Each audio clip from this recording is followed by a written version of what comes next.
Good morning, YouTube. It's me, Crossdeck Arcade, real name Pete.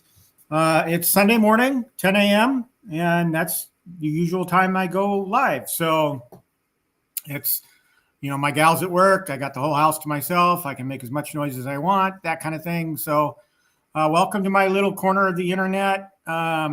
This show is pretty much all about me and my arcade and how I maintain it and what I'm doing to it and that kind of thing. So if you're intrigued, stick around. We're going to talk about a couple of things today that I think most of the community is excited about. Some are probably excited with skepticism like I am, but I choose to be leaning more towards the excited part because as you guys know, I talked about this last week. I'm pushing that wall out. I'm actually adding a little bit more space. I've got the floor matting that I'm going to lay down. I'm not happy with it. The Home Depot, the particular tile that I used, gym floor tile that I used, they are sold out of it now. I don't know when it's coming back. So to move the project forward, I went with a different one. And so I'm excited about the news that we got this week. We got a lot of news this week, so the community's got a lot to be excited about. And so after the show today, I'm going to be going to work on pushing this wall out and laying down the floor. And I'm thinking about buying carpet to put over the mismatched tile that I have, but we'll see how it looks after I've got it all down on the floor. I'm not happy about having to spend money on carpet, but who knows? Maybe it'll look great and I won't have to do anything. We'll find out. So lots going on in the community. But before I even start diving into stuff, let's say hi to everybody in the chat. Let's see. First off, we had Cornarcade here. You sent this to me about a minute before I went live, and I'm not going to hit somebody up on the last minute to come on my show. I don't know if I'm comfortable yet having guests, but maybe somewhere as in the near future we'll see about it. So welcome, Danny. Good to see you. We're going to be working on your former Centipede box today. Your autographed Centipede box. We're going to be doing a buy stuff 19-inch monitor upgrade to it. And I will say the box that you see behind me, here, I'll pull it up so you can kind of see it. The box you see on camera there, I haven't even opened it yet. So we're going to do a live unboxing of the Centipede. Hopefully it's correct and there's nothing wrong with it and I can proceed with the installation, but we'll find that out. I'm kind of curious how the side art on the bezel looks. So fun times. That's what we're going to do today. Meatball Saucy is here. Welcome. Welcome. Good morning to you, sir. Thank you for stopping by. He's excited about the topics that we're going to bring up here before we get into the mod. So Hockey Town's here. Hey, good morning to you. Good to see you. Welcome. Gramps Arcade is here. Good to see you as well. Stock Jock is here. Notice Stock Jock. I'm rocking the Robotron shirt today. So I've been wearing this shirt a lot, actually, just not on stream. So it's one of my favorite shirts. Thank you, sir, for sending it to me. I really appreciate it. Let's see. Who else? Yeah, he's happy about that. Yeah, I know who you're talking about. I'm not a fan of rap either, but, to each his own. I like classical music, so be happy I don't have a classical music intro. I might lose some viewers there. Biggie D is here. Welcome, Biggie D. Good to see you. Let's see. Who else? Yep. Stock Jock noticed the shirt. Zero Redux is here. Welcome, buddy. Good to see you. Robotron is up on Go Joel. Is this big news that I'm just learning for today? Is he actually got a link up on his site for Robotron? Because I'll buy it today if it does. Let's see.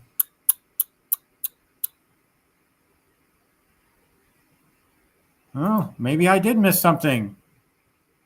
So maybe by the end of the month, he'll have something up on his website. Oh, man, two things that I'm looking forward to. The Kickstarter for Glenn and a Robotron.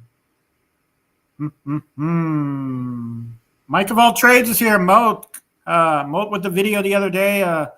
Watched that video about some intriguing things about Arcade1Up being at IGN. I kind of hope. I'm not getting my hopes up with them anymore, but you never know. Good video the other day.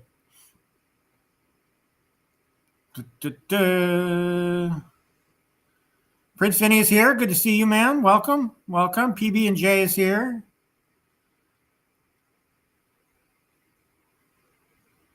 Yeah, I know. And that was one of my fears. I was tempted to open it up before the show, but to be honest with you guys, I've been running around like a chicken this morning. I ran out of time. I was preparing dinner. I have a crock pot going, so I got that. I had my laundry going, and I've run around like a chicken, getting the arcade started up and ready to go, and getting set up for the mod. So I know how Buy Stuff. God bless them. I mean, they do a terrific job packaging these things, but man, is it kind of a difficult proposition to open it up. So we are doing it live. And, part of that is to let the community know how hard it is to open one of these things up. So, but you know what? Buy Stuff does great stuff. I mean, their work is great. So I'm optimistic, but we'll see. So that's about it for the chat. So yes, we've got that mod coming up. Okay. Couple of things. As you know, I like to talk about me and what I have going on. So yesterday, the gal and I, rather than just run miles in the gym on a treadmill, we actually went and ran a 5K race. And I actually did really well.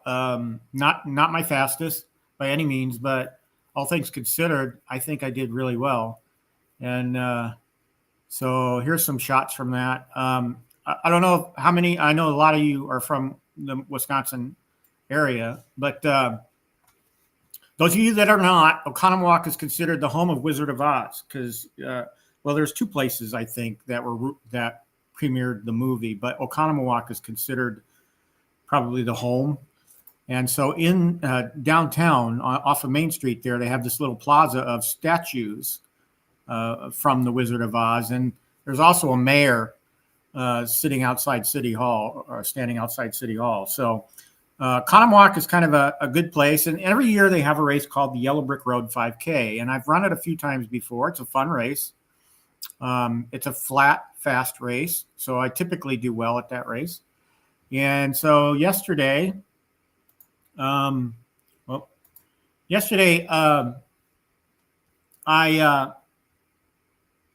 you all know, I'm in marathon training, so I'm training to run a marathon. Yesterday's miles called for 6. This race is only 3.1 miles, so I needed 3 more miles. So what I essentially did was I ran the 5K, crossed the finish line, then went back out for another 3 miles. I basically did another loop of the race course. So pretty fun race. It's put on by Silver Circle, a local company that I used to be associated with. I used to work a lot of their races. I used to set up those scaffolding on either side there, the scaffolding on either side of the banner here. I used to help set those up, and I think I actually helped set up this race a few years ago too. So used to work for them. My time is kind of fleeting right now, so I really don't have a whole lot of time to dedicate to volunteering for race companies, but a lot of people there. It's a popular race. And here's me finishing, across the finish line. And let's see, what else? That's my gal and I. I got second place in age group. So for the 55 to 59 category, there was a guy that finished first. He was 2 minutes ahead of me. There's no way. He was running a pace of like 6:30 or something. I can't run that fast, no matter how hard I try.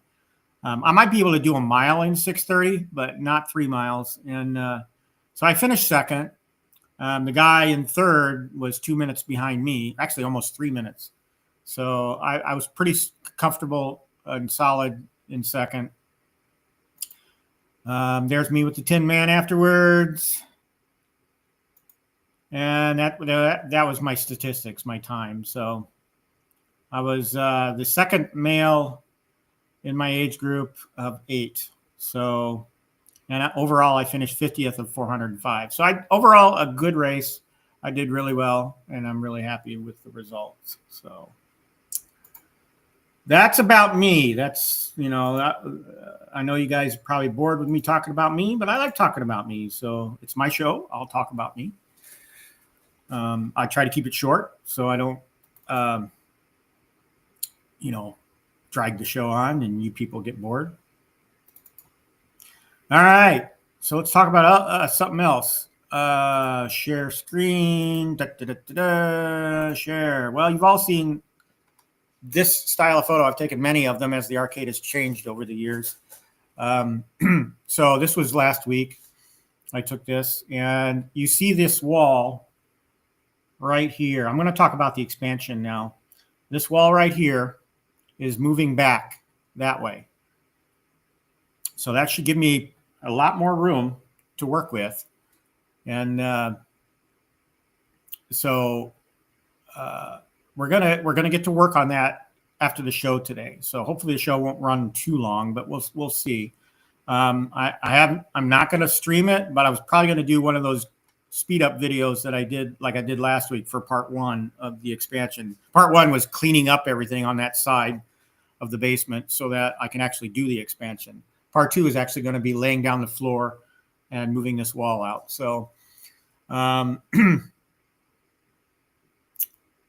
so that's basically that. So, I posted these on my community page. This is the before picture. I had all my parts and pieces in that area, and I kind of moved them around a little bit. But on this side over here is a bunch of bins and stuff. So I have racks on either side of my parts bins here that hold a bunch of stuff. And I basically turned them back against the wall to free up some space. All of this stuff I've gotten rid of and took it out of that area. I vacuumed out all the cobwebs in the ceiling. But basically, these racks here are now against the wall here. So it frees up a whole bunch of room here for me to push this wall back. And there's the after picture. I actually took these bins out, so they're not there anymore. So I'm ready to lay I'm going to sweep first before I lay the floor down. And once I get the floor down, I'm going to move the wall back, sweep. Then I'm going to start laying the floor down, and then we'll position the wall where it should be. And I do have some pieces to extend this wall out, so I don't have to buy any more partitions. I should be okay there. I'm not worried about it. And another after picture. You can kind of see what I did with the racks here. They're now against the wall. Sump pump back here in the corner. Then we got my parts bins, which this is just a temporary location for these. I'm going to move them to be behind the partition once I get it into its final place. So exciting times in the Quarterdeck arcade. So I'm pretty excited to do it. So anyway, I'm going to run back, check the chat, make sure I didn't miss any questions.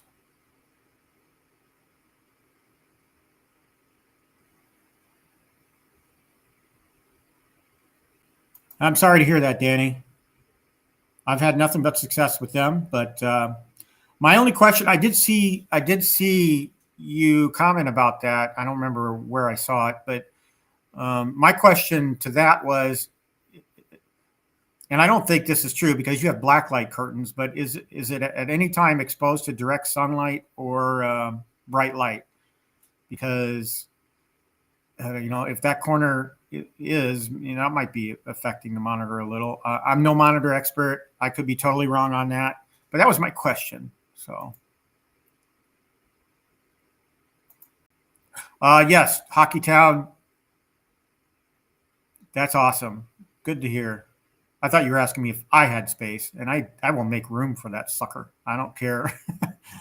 Something will go. If I didn't have room, if I wasn't pushing this wall out, I'd sell something for a Robotron. All right, let's see. Just scrolling through. Yeah, probably true. I'll admit it. Well, guys, I wasn't running before I turned 50. I went on a journey when I was 49. I wanted to lose 50 pounds before I turned 50. And I did it. And I did do some running, but not a whole lot. I walked mostly when I was 49. And the only reason I took running up seriously is because I had colon cancer surgery in 2016. So that kind of wrecked my exercise regimen that I was on then. And I couldn't really do weights and anything for a while because of the surgery. And running, actually, I felt great doing. So once I started, I've been running since 2016 consistently. And it's kept me in shape. So I highly recommend it if you can get used to it. Starting walking is fine. I was a mall walker, believe it or not. Okay. I started out as a mall walker. I went to Mayfair Mall at 6 a.m. They opened the mall up to the mall walkers, and none of the stores are open except Panera. Panera Bread is open. You can go in there and get a coffee and all that stuff. But I walked around Mayfair Mall for months. That's all I did until running kind of kicked in and took over. But my advice to those of you that are thinking about getting in shape and want to look at running, start small. Start with walking. See how that gets you.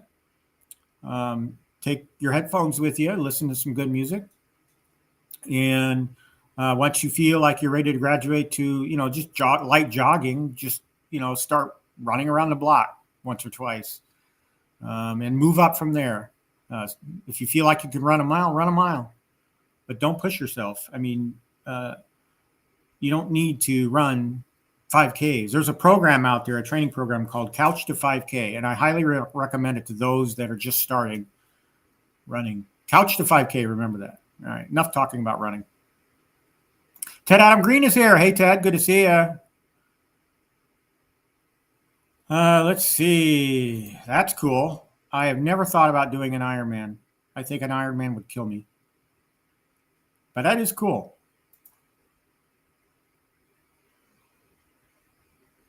Yeah, the medals were pretty cool. I remember the medal I got for finishing second at the Yellow Brick Road a few years ago. It was pretty generic, and I still have it. But the medal they gave out yesterday for both finishing and for races normally don't give out a finisher medal for a 5K.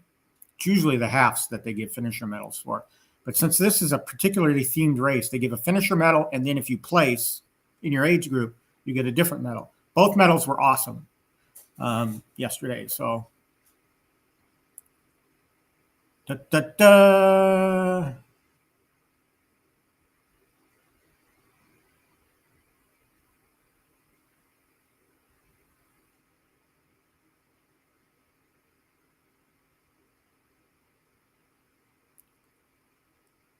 PD7 used to live in Oconomowoc, so I'm not sure.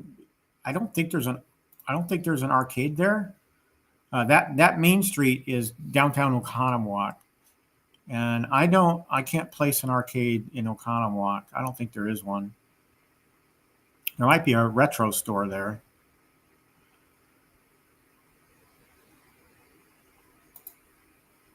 Thank you, Moat. Appreciate it. You too, Ted. Yeah, I'm really excited about this. That I don't know. I haven't looked into it. These partitions are pretty bland, and I've tried to hang artwork on them, and it doesn't work. So probably the only thing I can hang on them are posters. So I was thinking about getting a few posters. I was actually in Spencer's yesterday, so I was kind of looking, but.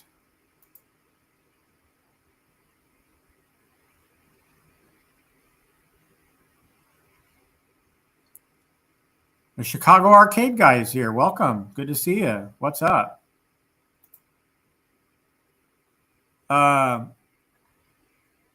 Okay, we're caught up in chat. I have not done much VR, not at all this week. Just no time. I need to get it. I need to get in there. I miss playing golf and bowling, and I know some of you invited me to go on some bowling and golf a few times, but it just doesn't work out because number one, I go to bed so damn early, and number two, there just isn't. Once I get home from work and then eat, we're in bed. So I'm not up late when a lot of these get-togethers go down, and I'd love to join you sometime. So someday. All right, let's get into it. First of all, let's talk about. Let me share this screen.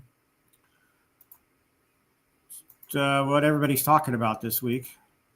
You guys, most of you that are here in the chat and probably watching, lurking in the background, probably have seen this already by now. I'm not going to go into great detail about it, but I will give you my thoughts about this. First of all, okay, this is covering basic fun, and this is an article up on toybic.com. I don't think I put a link in there. No, I didn't. I didn't put a link in the description of the video, but oh, what's it doing to me now?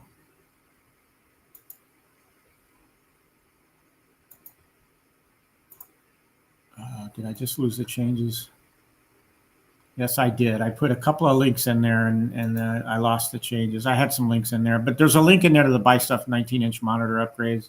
If I have time, I'll go back in and re-add the links that I put in there. But this is a link to the article on toybic.com. You can see the link up there. If you screenshot this part of the video, you can just copy that link, retype it in your browser.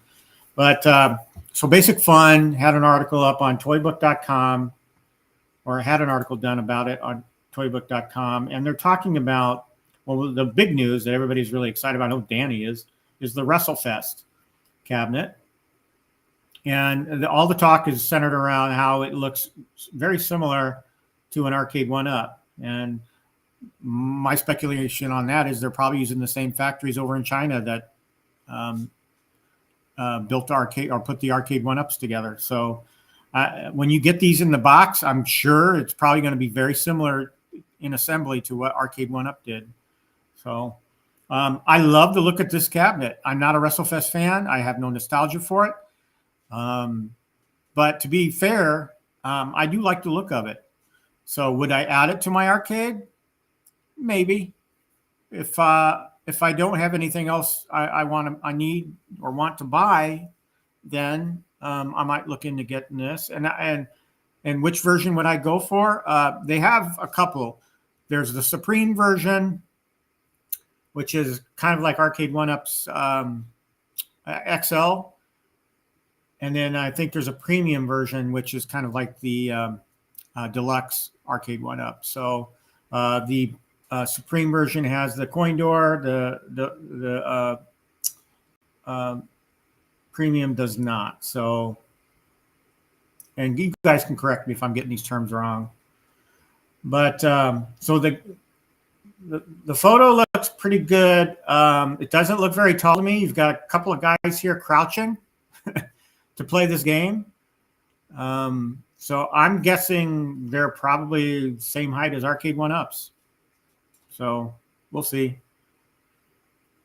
The other thing too is they have a couple of cabinets here. This looks like a desk model, this Tempest, and it does look like it has the correct monitor orientation, vertical. So I'm kind of excited about this, but you know, this spinner looks pretty humongous for a desktop model. So this is what caught my eye, is the spinner size. And I realize these are just like probably their prototype mock-ups for marketing material, but I love the cabinet art. The cabinet art here looks great. I don't like the fact that they've recessed they basically duplicated Arcade1Up's marquee orientation, where I think they could have taken that step and pushed this out at an angle like the real Tempest Arcade is, but they didn't, and it looks just like an Arcade1Up, really, except for the monitor. And okay, it brings me to the Centipede. I'm not a fan of this Centipede. I'm not. And I will tell you exactly why. Number one, the monitor orientation is not correct. Again, why they can't listen to the consumer. We've all been screaming at them. A Centipede should be in a vertical orientation. Yeah, so what if you can't throw a bunch of horizontal games on there, or horizontal games look stupid on a vertical monitor? We want Centipede to look like Centipede. And along those routes, this side art is horrible, in my opinion. I don't like it. The fact that they shrunk down the Centipede here and they put an Atari logo here is just awful. I have known it. It doesn't ring a nostalgia bell for me. It doesn't make me want to buy the cabinet. And will the average end user want to buy it? Maybe. But that cabinet I got from Danny, the Arcade1Up Legacy cabinet, looks much better than this cabinet right here. So will I be buying that Centipede? No. No, I will not. I don't like that artwork. Now, could they change the artwork between now and then they release it? Maybe. I hope they do. I hope they're listening. I doubt they are. But I think a lot of other people feel the same way I do about that artwork. It's horrendous. I would like to see a vertical monitor too. Now, we're not going to see a vertical monitor for the 19-inch monitor upgrade we're doing today. So yeah, that's a horizontal, but at least I'll get rid of the TN monitor and have a real BOE in there, and it'll actually look better. So that's my goal there, is to improve the look of the game. So Meatball Saucy says the WrestleFest will be his.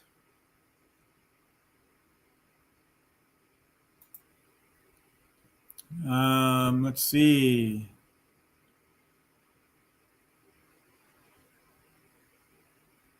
You can't. My understanding, Biggie D, is that you can't pre-order. You can't do the Kickstarter until 25th, I think it was. I put a calendar reminder on my calendar to remind me. It was my time. It was 8 p.m. on. It's a Wednesday evening, I believe. But well, here I can just look at my calendar and tell. I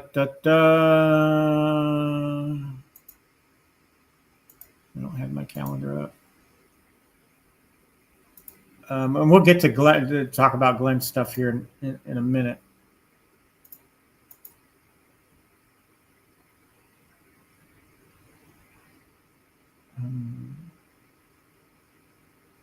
Where did my calendar entry go? I bet it went to my work calendar. Oh, that's funny. I'm pretty sure. Yeah, it's Wednesday the 25th, I believe, at 9 p.m. Eastern, 8 p.m. Central.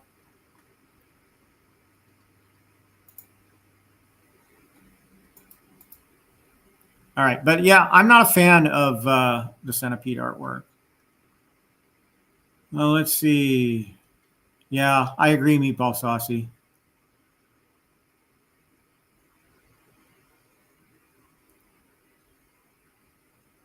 Yeah, I probably won't buy the Tempest either.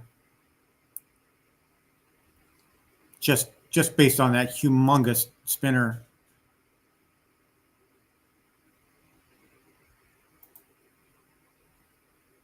Maybe. We shall see. I don't know.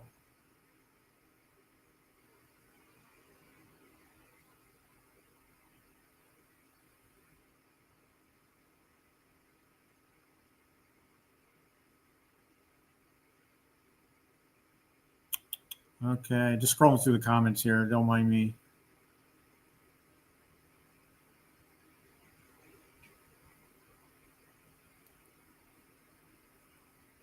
All right. This is very true. With Glenn's cab, you can make it whatever you want. So we'll get to that in a second. But to finish up with the basic fun, I'm excited about basic fun getting into things, especially since we haven't seen anything from Arcade1Up, and probably aren't likely to see anything but the usual. So I'm great. I'm glad to see competition coming into the market and similar competition. I recognize these scale arcades for what they are. They fulfill a nostalgic need for a lot of people, including myself. I loved Arcade1Up. I loved the product that they put out. There were some things that I didn't like about them, certain ones, and some things I really loved about others, like the Tron Arcade1Up and the Star Wars Arcade1Up. I think were the best things Arcade1Up ever did. So, aside from the people having the problems with the control stick for Tron, but I've never had that problem. So, I thought there are a lot of things to like about Arcade1Up, and I'm sure there's going to be a lot of things to like about Basic Fun too. Like I said, the WrestleFest cab looks awesome, so I might just go for it on looks alone. Yoga Flame took a lot of hell about how it looked. A lot of people like jokingly called it the Pizza Hut cabinet, and I actually love the look of that cabinet. I really want to get it back. And there's a guy locally that's selling one, and I'm thinking about reaching out to him and say, hey, I'd really love to have that Yoga Flame. So you might see Yoga Flame make a return into the arcade, because I do need a fighter. I do want one. I do have fighting games on the Joust with the Mortal Kombat, but I'd like to get a Street Fighter. So if I were to get one, my Street Fighter of choice would be the Yoga Flames, because I just love the look of that cabinet. I don't have any nostalgia for the game or for the art for that cabinet.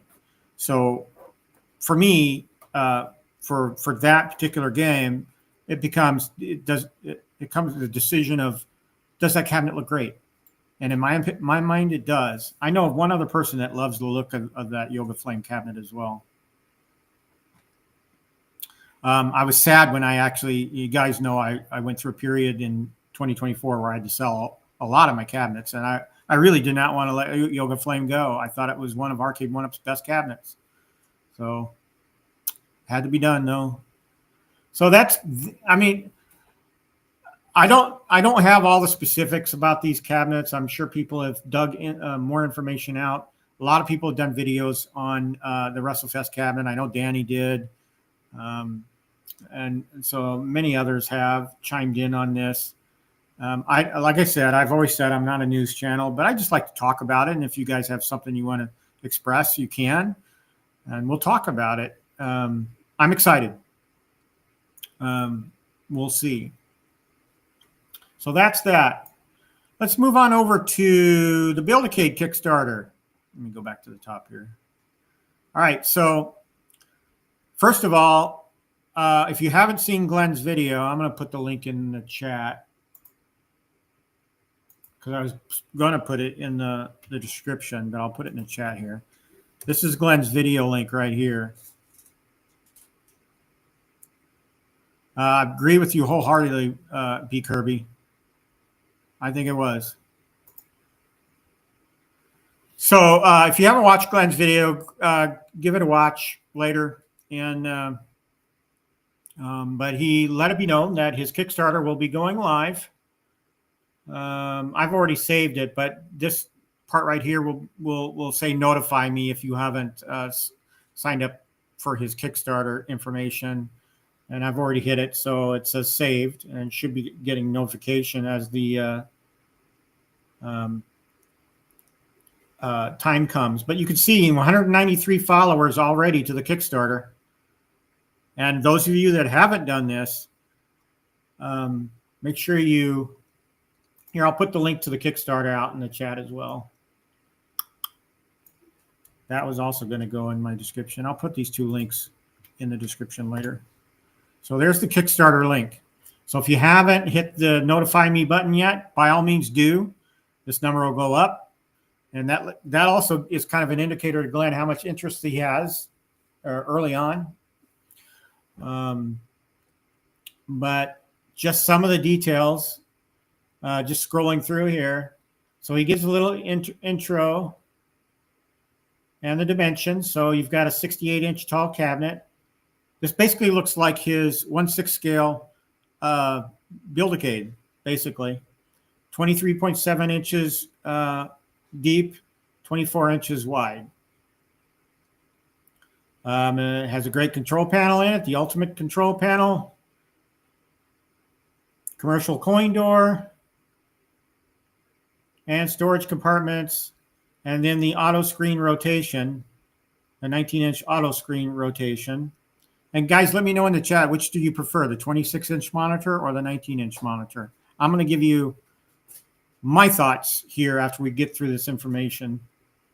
And then there's also the 26-inch screen edition. Now, you can rotate this monitor, but you have to do it manually. With this one, it's programmatically. So the particular version of Arcade that he's using can auto-rotate the screen based on what game you're playing. Also got the Glentendo hood, which slots right in there and screws in to make it look like a Glentendo cabinet. So you got a keyboard drawer.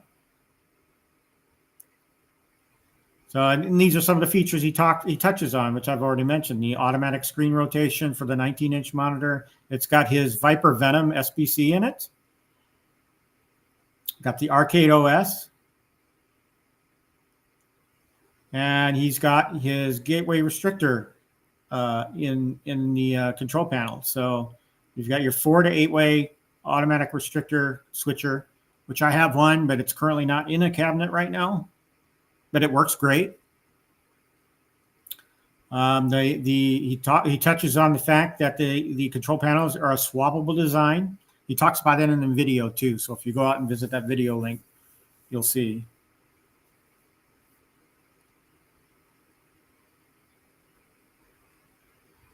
So Meatball Saucy says he's interested in a 26-inch.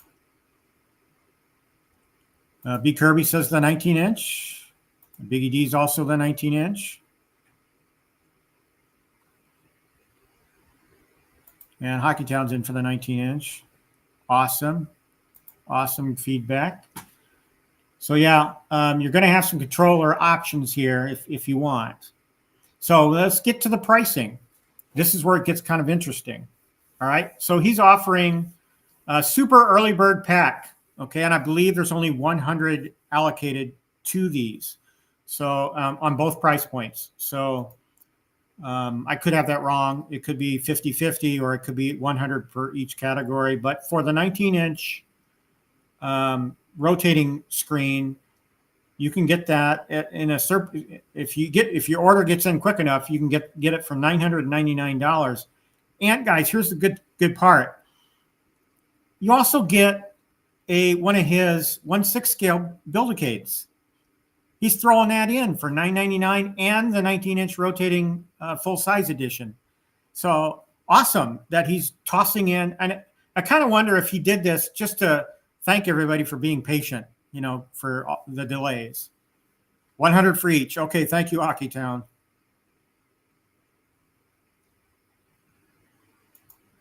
Grab says he's not a fan of it. Well, to each his own. You are certainly entitled to your opinion. Just like I don't like the Basic Fun Centipede. Everybody has their own thoughts about certain things.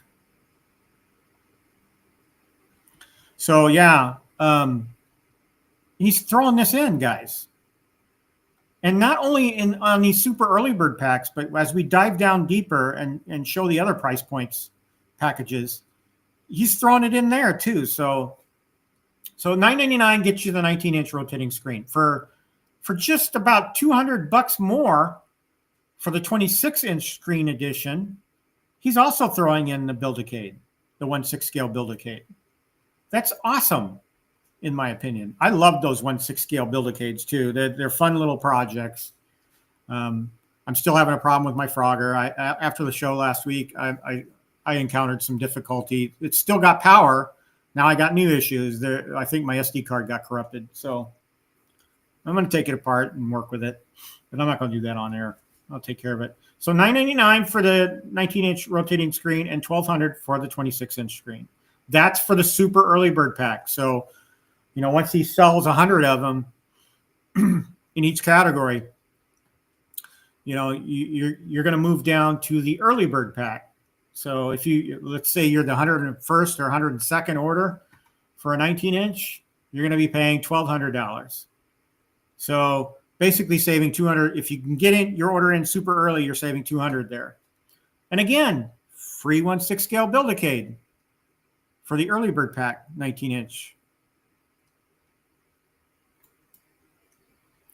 All right. And then for the 26-inch non-automatic rotating monitor, that's $1,400. That goes up to $1,400. So if you're outside of the 100 base for the super early bird pack, you're paying $1,200 and $1,400, and also getting that free 1/6 scale Build-A-Cade. Again, Glenn, I can't give you enough props for doing that. You didn't have to do that, but you did. And I got a feeling this is a way to clear out some of these Gen 1 inventories to make room for Gen 2 coming down the pike. So it's awesome. Love it. Keep them coming. So after that, now take a look here.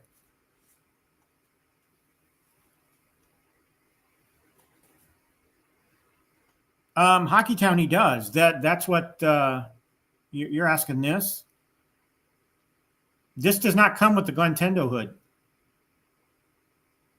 These do not come with the Glintendo hood. That's extra.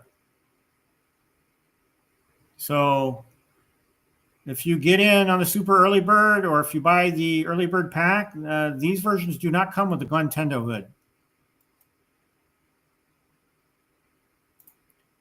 All right, so let's go back down to the Mega Pack.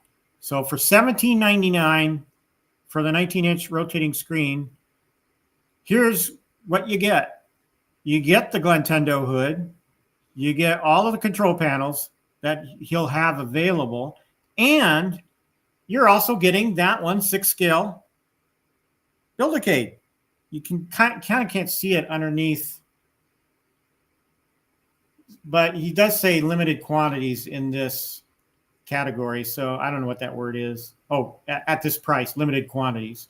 I don't know how much he's setting aside for this particular bundle, but I'm kind of thinking about doing this. I don't really care for the Ikari Warriors control panel, but I might go for it just to have a selection of control panels.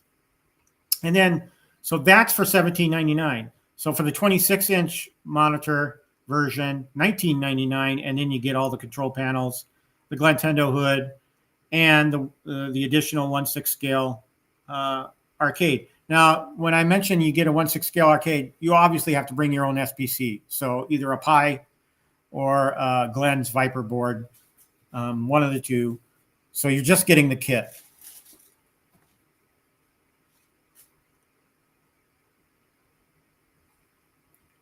Yeah, that's good.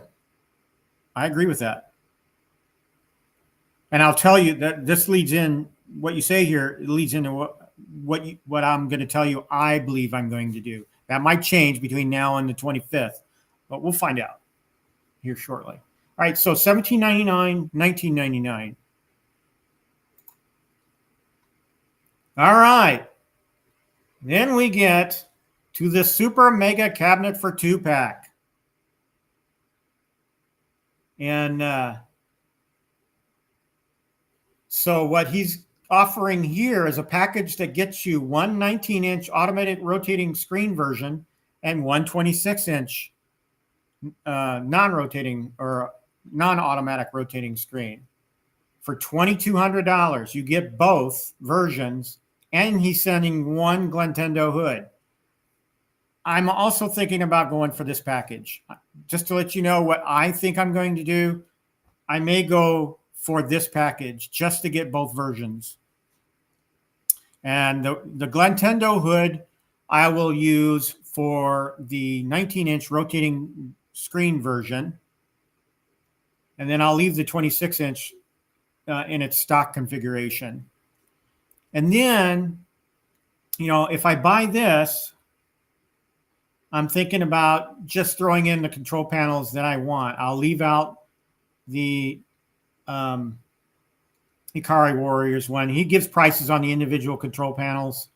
So for the Super Mega Pack, $2,200, and your optional control panels, trackball deck, yoke deck, flight stick deck, dual wheel deck, and then the hood. So you got individual prices here for each. And I would probably get, if I got the Super Mega Cabinet Pack for $2,200, I would probably throw in the trackball deck, yoke deck, flight stick deck, and dual wheel deck. Those 4 items I would throw in. I don't need the Ikari Warriors control panel. If I do down the road, I'll certainly go get it. So here he talks about a timeline. So the Kickstarter starts on the 25th in the evening. Set your calendars. Then he's targeting the campaign to end in August, and then the production will start in August on the orders. Then production end, the freight will start in January, or production end in November. Freight or shipping starts in January with delivery in February and March of 2026. So he gives kind of some examples of some different artwork. These are 1/6 scale units using Josebo artwork and probably maybe even Escape Pod. I'm not sure. But just some of the ideas that you can get for artwork. And he's supposedly partnering with these guys to put out artwork for the full-size editions too. So here's where I'm at right now. Just to reiterate, I'm right here. I'm on board to getting 2 of them, one the 19-inch rotating version and one the 26-inch version. And then I'm just going to throw in those 4 control panels. That's where I'm at. And of course, now you've spent all that money. Now you got to think about all the artwork that you're going to need. And these things also support the BitPixel stuff or Bit LCD stuff. Different name. Those are the @Games names for them for the @Games stuff. I'm using the wrong terminology, but same guy who designed them. So if you're going to want to buy one of those or both, or if you're getting 2, if you want to buy 2 of those, that adds to the cost. So artwork and whatever you're doing with the marquee definitely determines how much this is going to wind up costing. I estimate I'm going to probably land somewhere between $3,000 and $4,000 all told. But I haven't made my final decision. It certainly may change. If I'm forced to get just one, it'll be the 19-inch. If I decide to go with just one, it'll probably be the 19-inch Mega Pack. And yeah, so I'll get the Ikari trackball, but that's fine, So it's either the Mega Pack, the 19-inch Mega Pack alone, or I'm going to get the Super Mega Cabinet Pack. So that's a lot of information to ingest. I hope I didn't go too fast. Let's just scroll through the chat here. A lot of people here. God, I think I've got more people here watching right now than I ever have. And I really appreciate each and every one of you.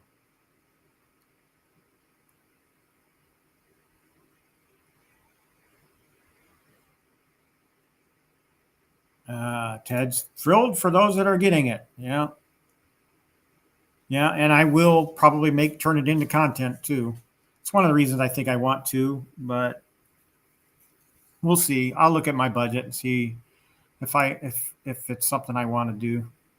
Meatball Saucy says he's doing 26-inch. B Kirby says he's doing the 19-inch. Biggie D's doing the 19-inch auto rotate. So far I'm seeing that the 19-inch is a little bit more popular. I should have done a poll. Hockeytown is also in for the 19-inch. So, and we already talked about Gramps not being a big fan. Meatball says he's doing the control panel pack. Yeah, and it is a good price. It is a good price. Mike Hawkhurst is here. Good to see you, buddy.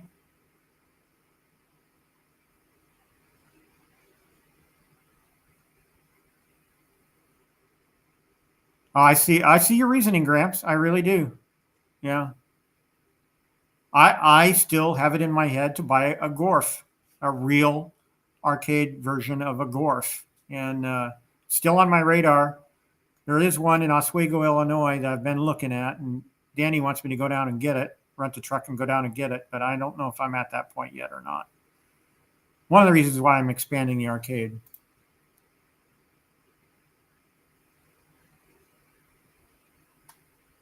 Stock Jock got 2 more Build-A-Cades. Good for you. I still got to order artwork for the 2 that I got. Oh, yeah, shipping. That's a good point, Zero. Thanks for bringing that up. So shipping is $200. So you got to factor in shipping to the cost. Did he mention that in here? I don't know. I don't know.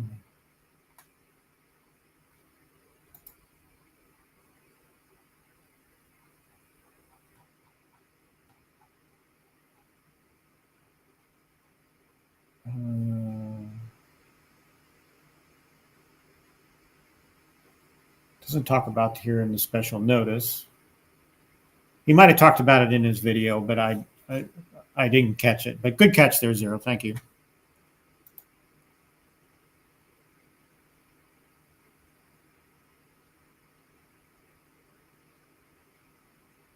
Oh, I see what you're saying. I see what you meant by that, Hockeytown. Yeah.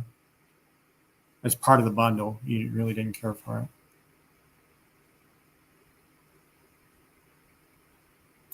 Meatball makes a good point. Yeah, I can see that. And that's exactly how I feel too. If I got both, the hood would go on the 19-inch.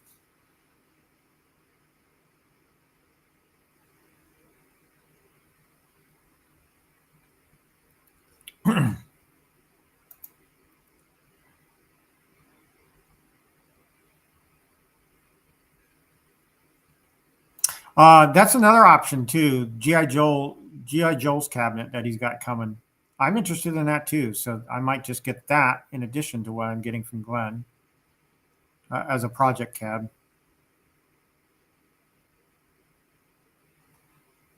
Thank you, Stock Jock. I really appreciate it. Yes, folks, if you like what you see, please hit the like button. And if you haven't subscribed, I love seeing that the subscriber count go up. I've been sitting at, well, I just got a new one last week. So for a while, I was sitting at 271. Now I'm at 272. And please just punch. Love seeing that go up. PB&J says he's leaning to both. Yeah. Yeah. Me as a hobbyist, I'm kind of intrigued about getting both. So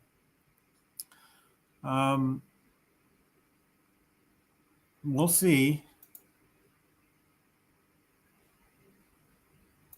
Yeah, my ALU still got a lot of life left in it. You can kind of see it in the back there running Robotron. Right there. Right there.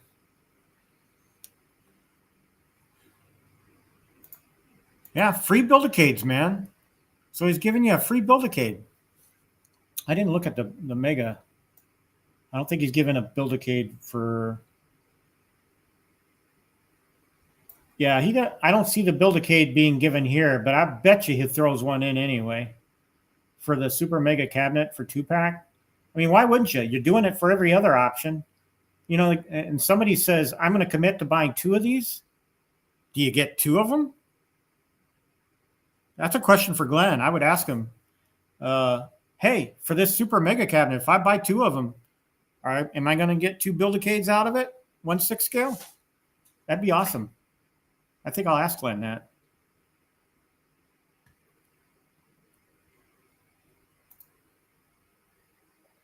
Let's see. Here's a new name. TMCNY says he's getting the 19-inch.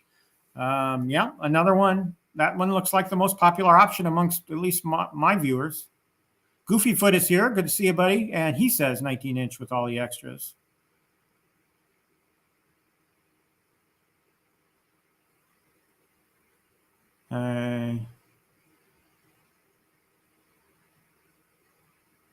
Yeah, Prince Vinny. Yeah, you and Danny are of the same cloth right there. I mean, he thinks I should go get it. It's been on Marketplace for quite a while, and it's a very reasonable price, in my opinion. It looks very clean. The only thing I noticed wrong about it is the control panel deck artwork has rubbed off on it. So I'd probably have to look at getting a replacement deck, at least the artwork for it. But that's minor, really. You can do that all day and fix it up. But it looks clean. I think the guy mentions in the page that he's replaced the power supply recently, but everything else is stock. So I got plenty of room. I'd find a place in the house for it. Even if I had to put it in the living room for a while, I would. And Hockeytown says space is at a premium. Okay. Hell, we're almost at 1 hour, and I still got a mod to do. Hope you guys don't have any plans. Oh, man. I meant to turn on my black lights, but I forgot. Oh, as part of the expansion, excuse me. As part of the expansion, I did buy a couple of more power strips that I've demoed in the past, I've talked about. And I ordered 2 more black lights that are going to go on the side of the room where the wall goes out. So I'll be adding to the black light coverage of this space. So, and I also got some more smart plugs to use on that side of the room as well. So looking forward to that expansion.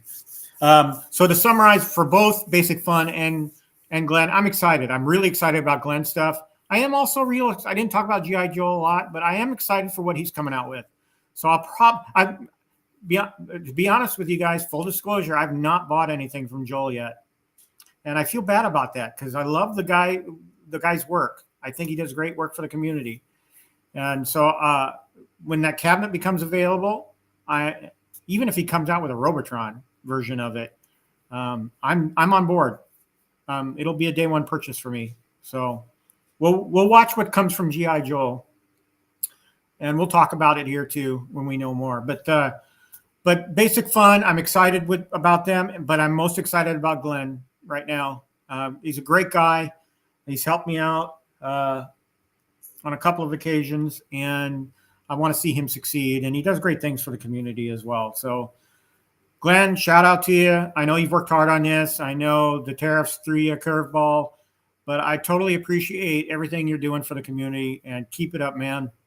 100% behind you, and look forward to the Kickstarter starting up. I hope you have a great and successful Kickstarter, and so I'm really excited about that. And it'll give me a winter project to work on. So when they ship eventually or arrive in February, so of next year. All right, so I've talked long enough. I forgot to bring down my tablet, so I'm going to have to kind of do what I did last week and bring down the chat, put it up on one of my bigger monitors so I can see it.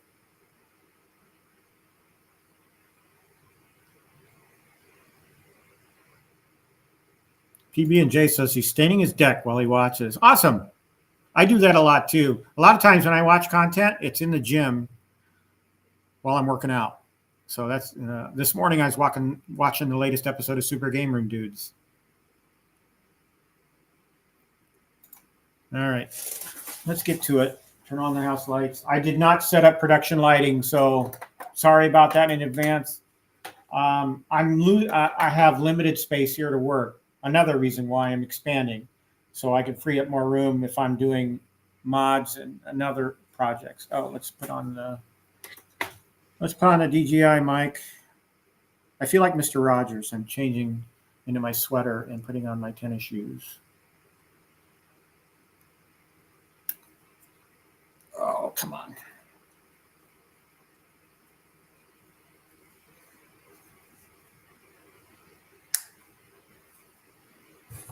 Let's turn on DJI.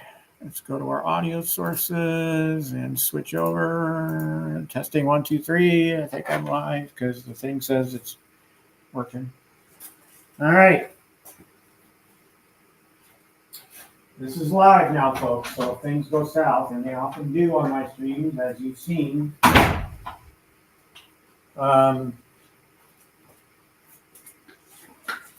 But, you know, I think over time, Buy Stuff Arcade has gotten a lot better. You guys know the struggle I went with the Dig Dug.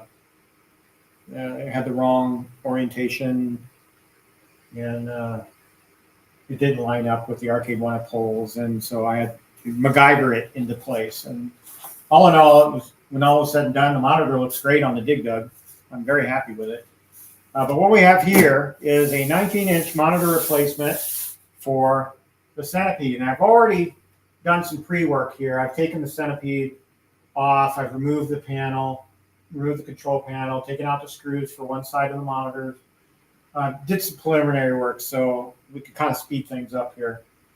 But first, we're going to unbox. Okay, and as Stock Jock alluded to, I think it was Stock Jock, the boxing, the way they box these things up is very, very tight, very good, and they use a lot of glue. So to open this up, I'm going to have to yank it. You can hear it. You can hear that glue pop. I don't have a lot of room here, so I'm banging up against my 1/6 scale. There we go.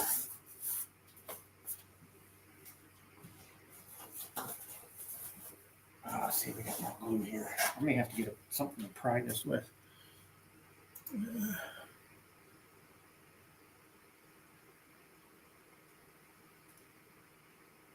All right. Oh, I'm using the wrong monitor. Sorry, guys. I forgot to switch cameras. I'm glad I checked. Let's go with that view. All right. So yeah, lots of glue. Not the most sturdy of cables.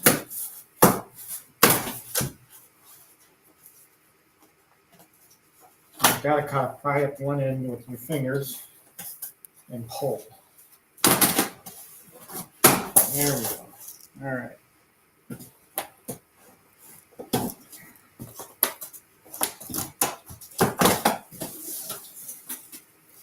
So we open that up, and let's take a look at this inner packaging. I don't know how many of you have ordered 19-inch monitor upgrades, but so we lifted the top part of the packaging, protective packaging. So he's got a ring on here to protect the components of the monitor. Instructions on what to do. And it's got pictures and everything, so step-by-step instructions.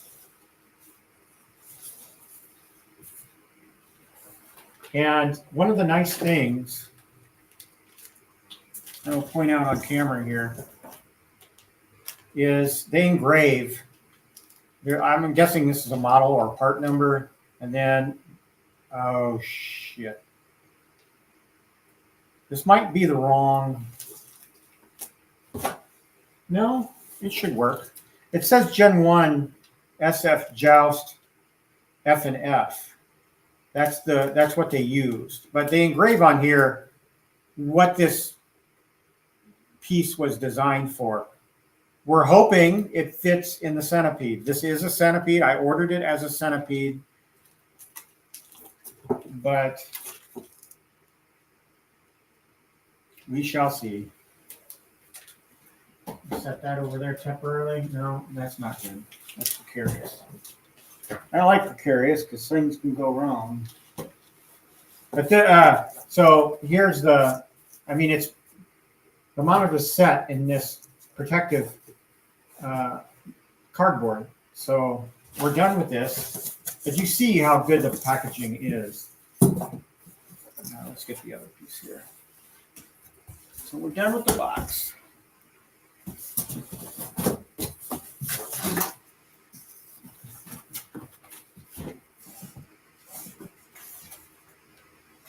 All right, we'll set that aside. We'll bring the monitor back up here and we'll unpackage it.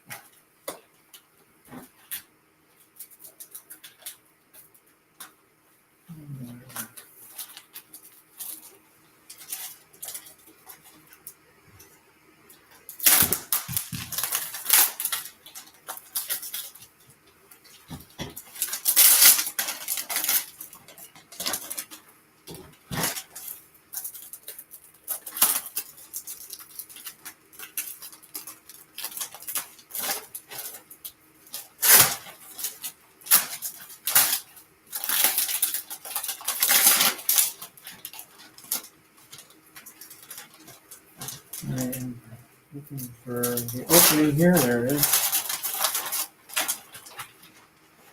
Just removing the plastic.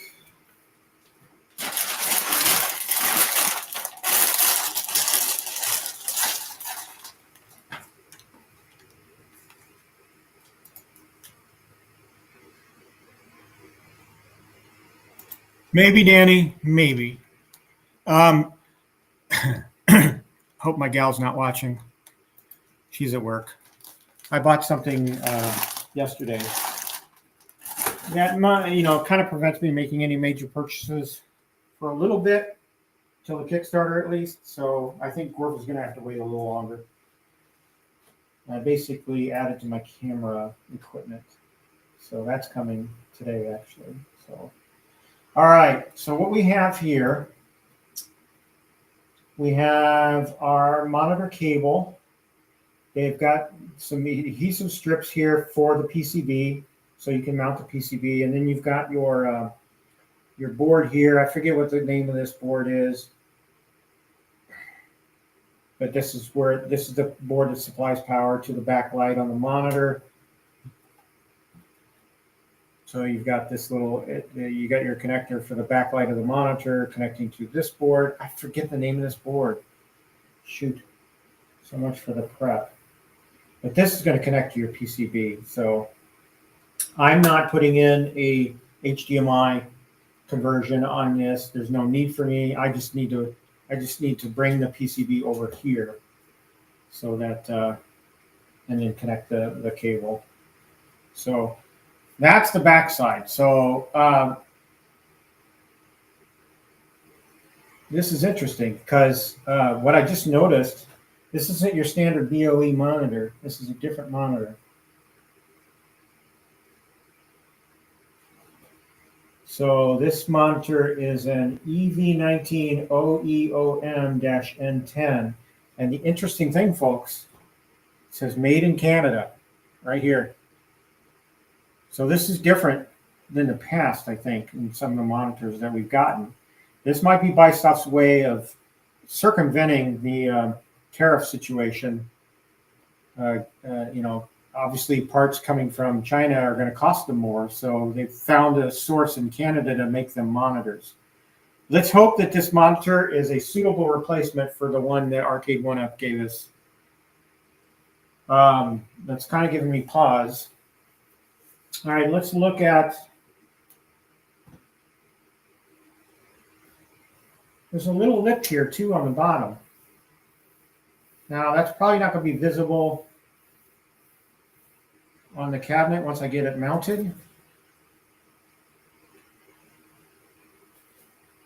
And here on the back side we have our holes for our brackets. Hopefully they line up great. But here is the artwork running down the side and on the top. It's obviously got a protective coat of plastic. I'm not going to take that off until last. So, and I'll do it this way too so you can kind of see it. So there's the artwork. Very similar to the Arcade1Up, just a little smaller because of the 19-inch monitor. All right, so let's get to work, eh? We'll set that aside.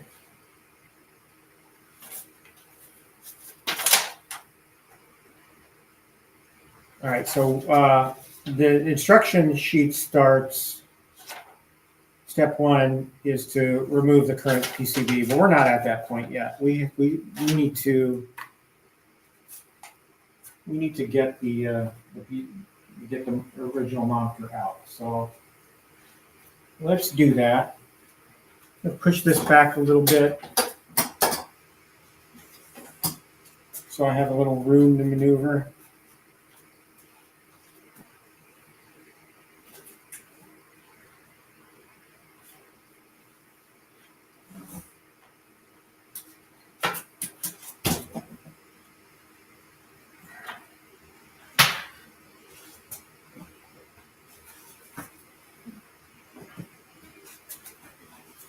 I'm not using one of my bigger tables for this. I'm using my smaller table. And I just need to make sure I laid it on the side that I took the screws out already. Correct. All right. We're good.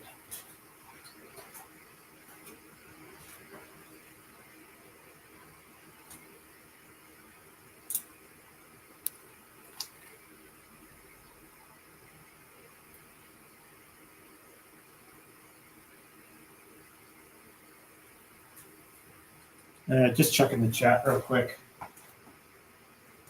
Let's move this camera back a little bit.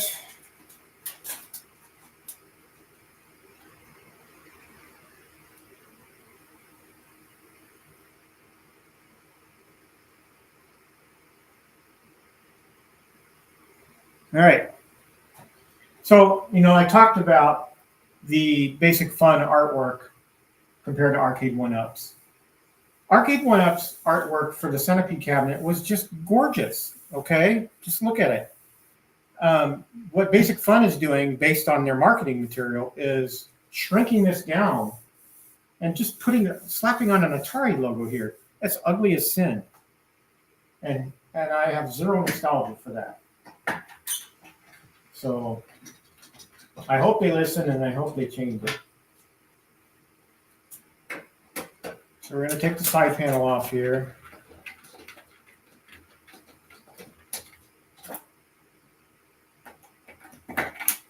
This cabinet has been apart and put back together more times.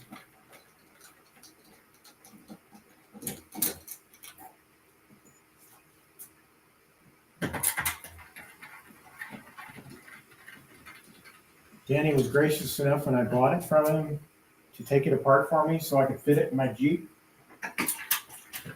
Thank you, Danny, for doing that again. I really wanted to add a centipede to my my arcade, and I did.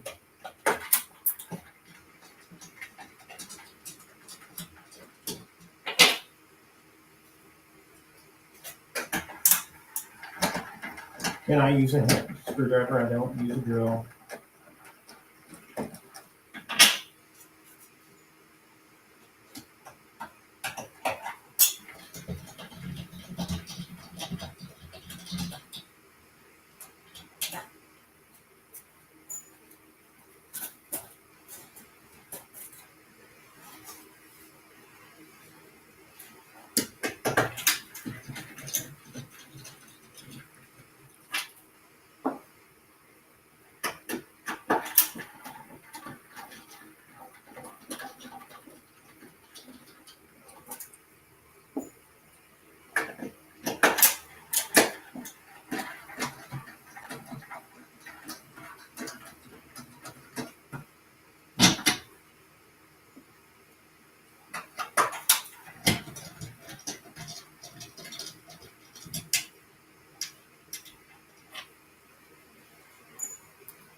And we should be able to lift this off.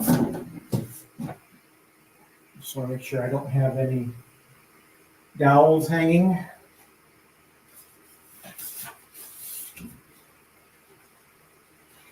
I'm just going to set this aside. Out of camera view.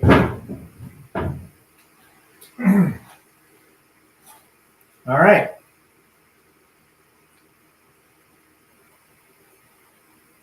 So the next thing we're going to want to do, I'm going to make sure I'm okay.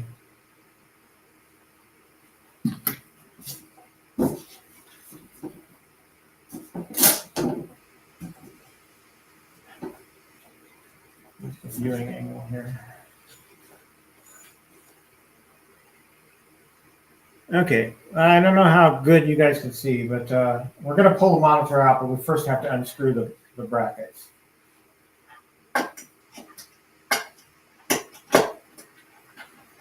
While I'm thinking of it, before I do that, let me get all the connections undone. We're going to disconnect the speaker, disconnect the stock jock. You'll recognize your coin door wiring right here. That's yours. You sent it to Danny, and Danny included it in on the sale, so I'm now the proud owner. I had to throw a piece of tape here to kind of hold them in place. But there is your USB LED kit.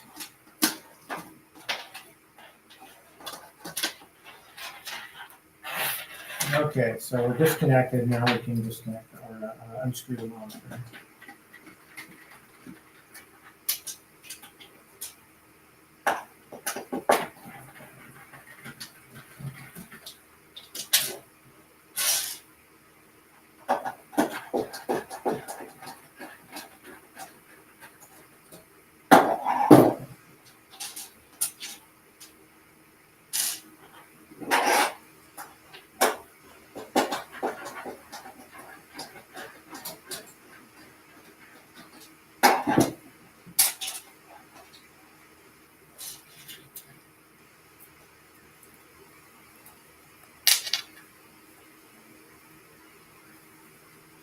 I'm going to pull that right out. And we're going to set it aside. I'm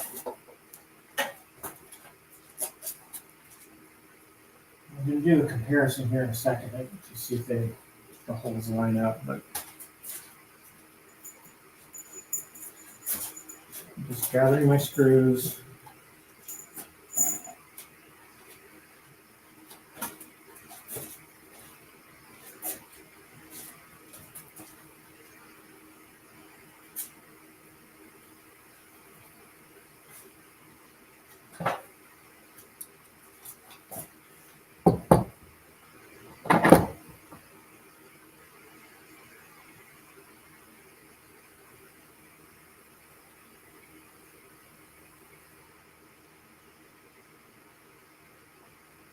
Well, Danny, I feel blessed. Thank you. Thank you for including it. I appreciate it.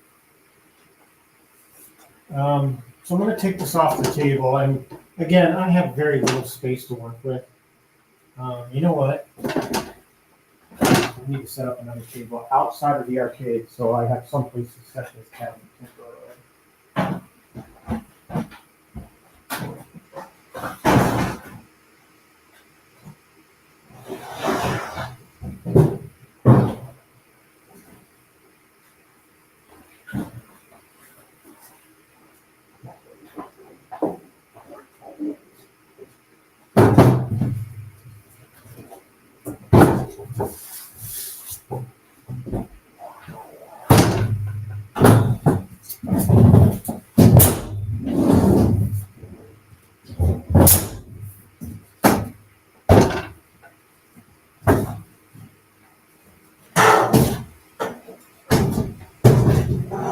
Tricky as hell. Alright. Whew. I'm glad I'm expanding, that's for sure.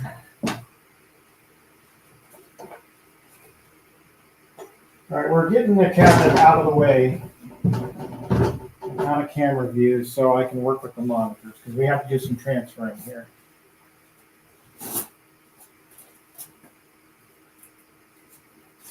So this is the new one. And this is the old one, just for a side-by-side comparison. You kind of can't really, it's not really a good comparison because I still have the plastic protector on the new one. You can kind of see the differences in the marquee.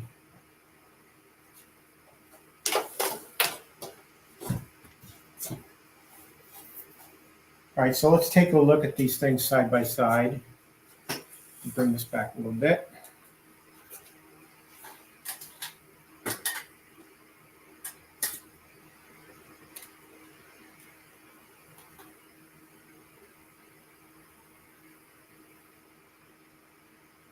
All right.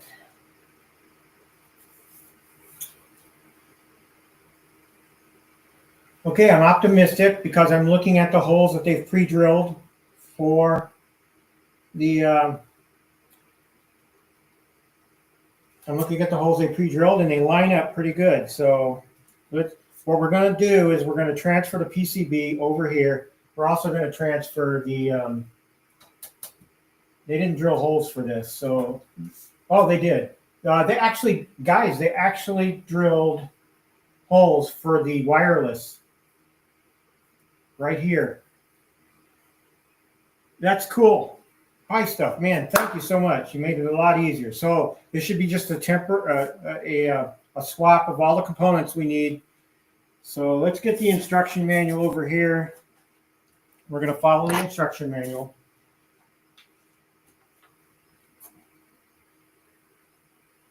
So they want you to pay attention to the orientation of the LVDS cable. That's this cable right here.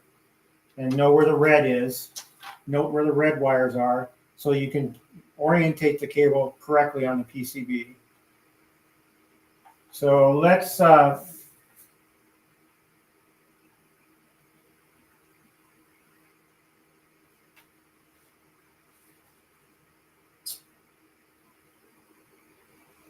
going to do it kind of backwards.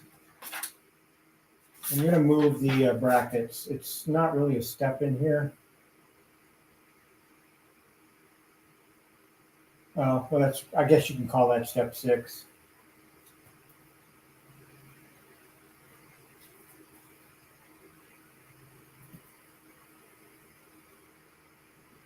I'm going to undo this tape.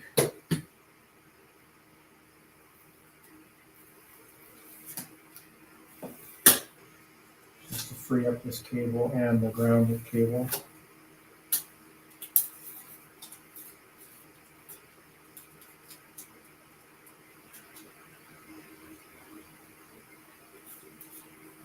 All right, so over here, we're going to undo the PCB.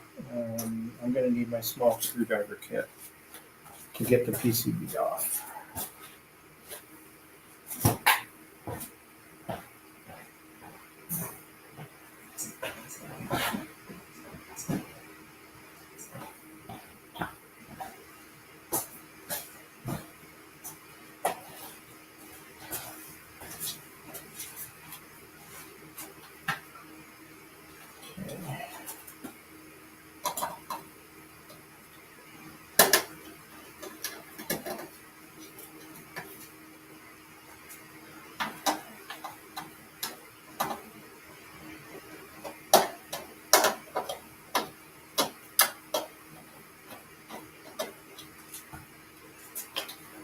Right.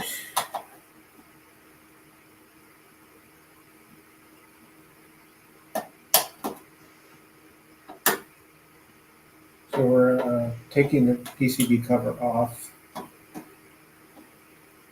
You have to do this carefully because there are wires attached. So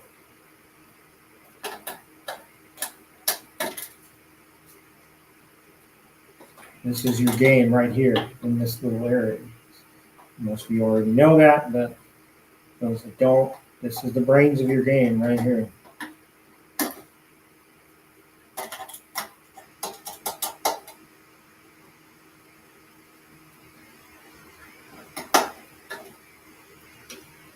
All right, so carefully flip it up. You want to note on this board, actually I didn't take off the wireless. Let's do that. All right, so you flip it over. Here's your LVDS cable. Your red is facing towards the USB port, and this what is this called? The JST connector. So red. Actually, there's an arrow right there. There are arrows, so that helps you guide you where the red side of the cable will go. So we're going to disconnect the LVDS cable. Gotta be very gentle with it. Actually, let's do this one first. That one's easy. And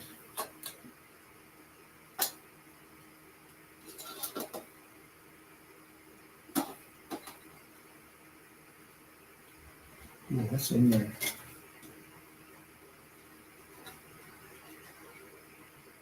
There we go. All right, so we freed the PCB. There we go. We're going to leave these two cables attached. I'm actually going to flip around the PCB here. And so this cable needs to go where we disconnected over here into the JST port. And then the LVDS cable we need to put in. I'm gonna disconnect. I'm gonna cut the cable tie wraps here, so I have better access to put the cables however I want them. I need to find a wire cutter.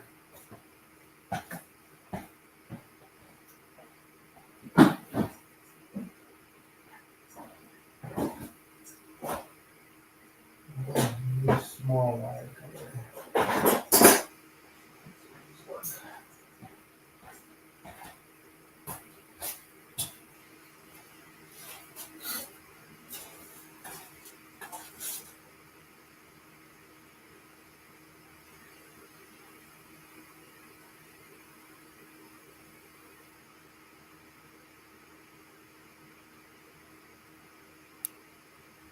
Yeah, I didn't talk about Switch because I haven't bought one. It's not console gaming, and I did buy that handheld, but I never really. I need light. It's light time, folks. I don't know what I did with it. There it is. See, this is where studio lighting helps out because it provides me with some additional lights.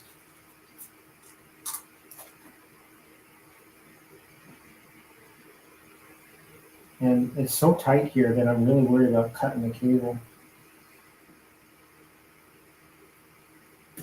Yeah, right. So we freed this up. Let's free up the LVDS cable. There. Harmless.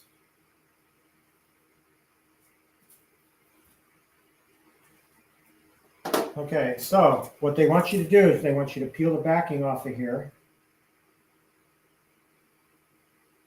on the new monitor.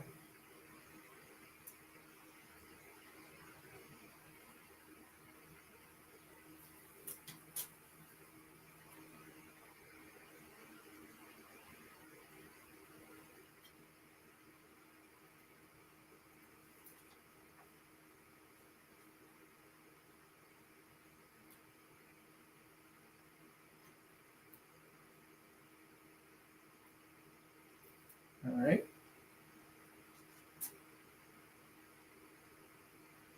And then just stick the PCB, just kind of plant it on that tape.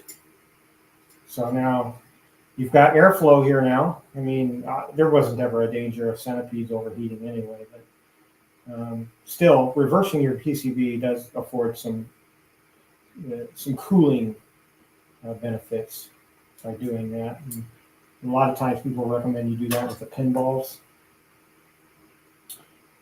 So All right, so we're going to plug in our JST, which provides power to this board, which also then turn provides power to the backlight.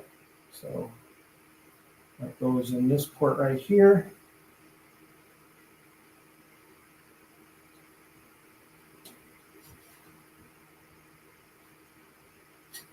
And then we'll do the LVDS. And red is facing the USB port. So, and we can see arrows on the PCB.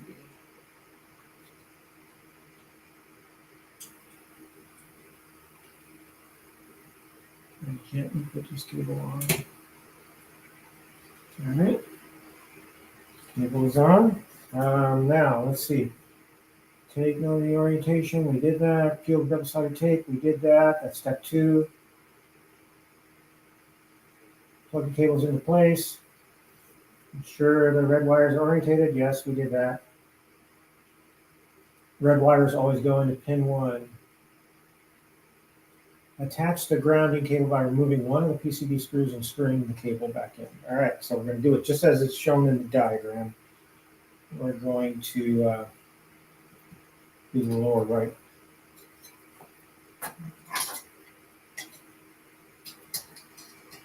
So we're going to loosen one of the PCB screws. And they include a screw on their cable, so we're just going to use that.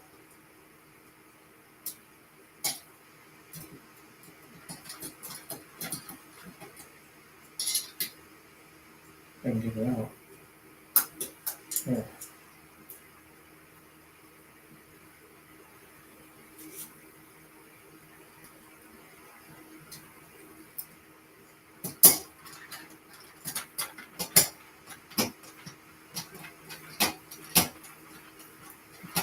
And we're just screwing the grounding cable in to the PCB post. All right.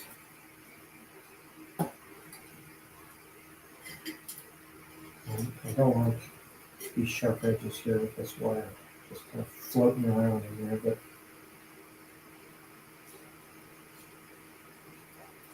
all right. So now what we need to do is transfer the wireless antenna and then our 4 brackets. So that's easy. We're going to reuse the screws we have. So let's do the wireless antenna first. And again, Buy Stuff, thank you so much for pre-drilling the wireless antenna holes. Gotten really better at this over time, and it's much appreciated. The back, and you have to be careful that this back to the wireless antenna comes loose. And make sure you're not clipping your wire there. And pull up the tape for the wire.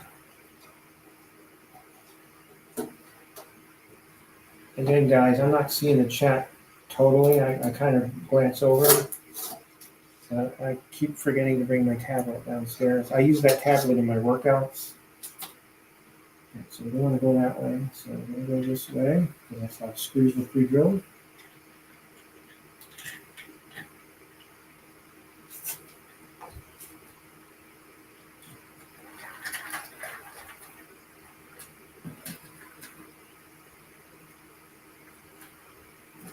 It's not finding the hole for that one.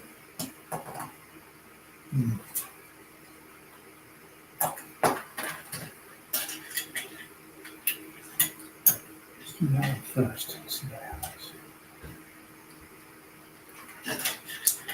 Uh-oh. Make sure I'm not, because it kind of wraps this wire around the screw.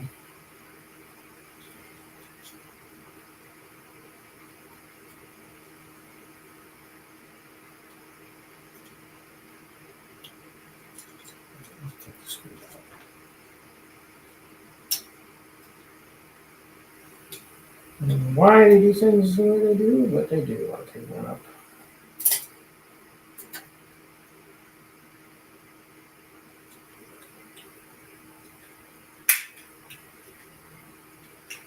All right, so See the screw.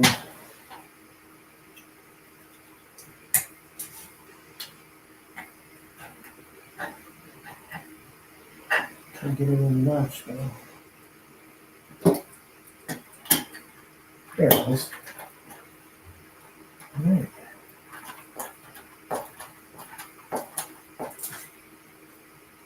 Put the other two screws in.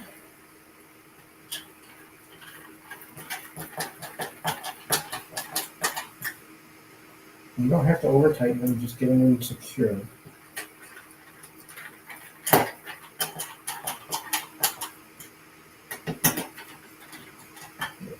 Alright, so the antenna is there. So let's route the antenna cable to the export. I'm going to put it underneath the LVDS cable, monitor cable. Alright, so the wireless antenna is in. Okay. Now let's move the brackets. Do 1-for-1 transfer.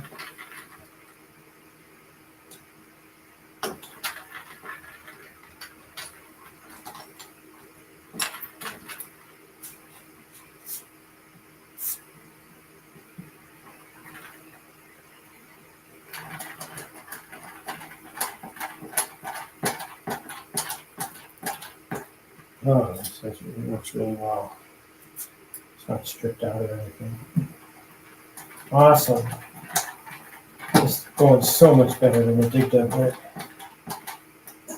I had no problem with joust. That monitor replacement was fairly straightforward too. It was with dig dug that we just had a problem with, and I think it's because they didn't have a dig dug to go by. So we kind of just winged it, I think. Got a lot of community feedback about it, including mine.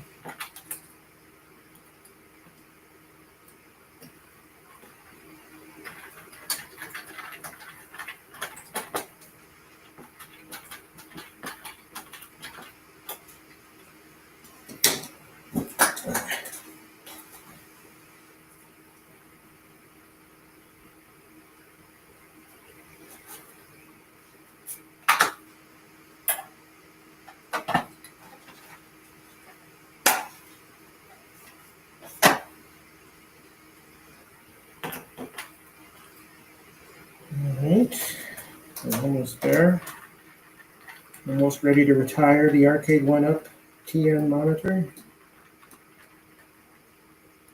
It's interesting, the label on the Arcade1Up monitor does not say TN on it. It sure does look like one, the way it's washed out.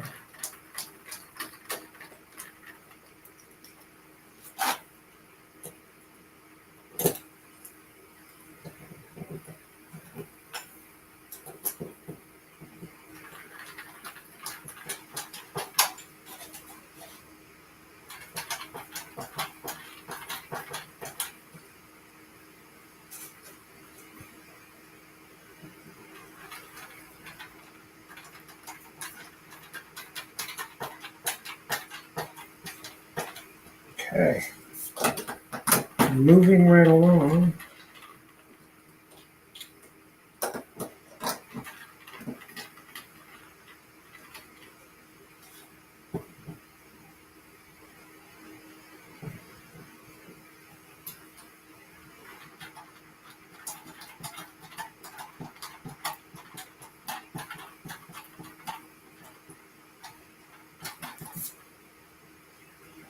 Just a little loose.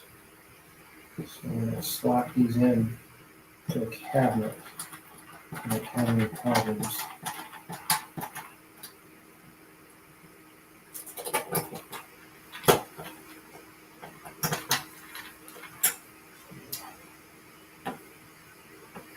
Just loosen them just a hair so that when I set them in the grooves in the cabinet, they can push the bracket as needed.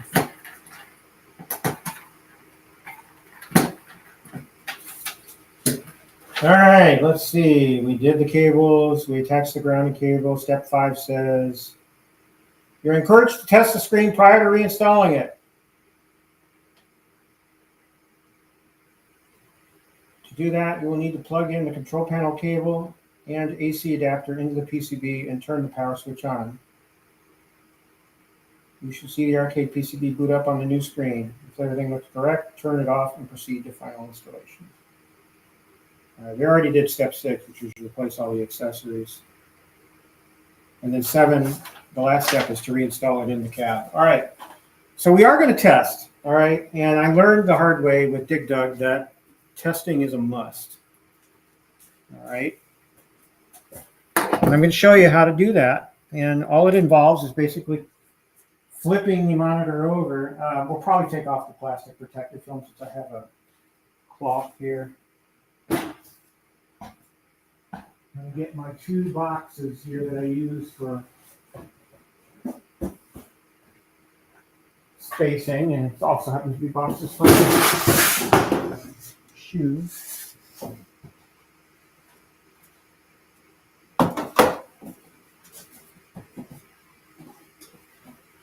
The reason I'm doing that is because I just want to protect all the electronics. So I'm raising it up.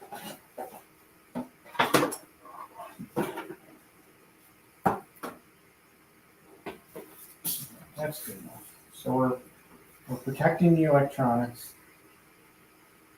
I actually don't need these screws anymore. We go to my loose parts bin. So we'll push that out. We'll bring our control panel over.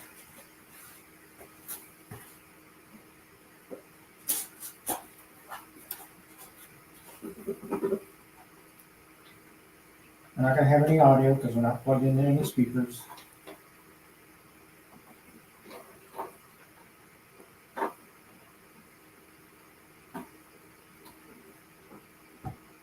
All right, and now we obviously need power. So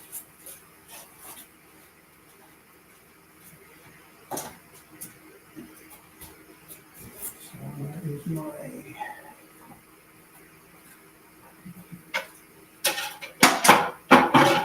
Centipede power cord? It is.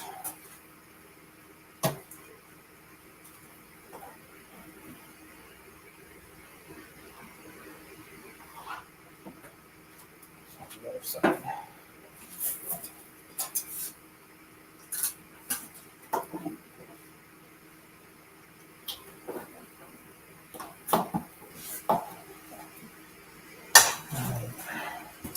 Obviously, power.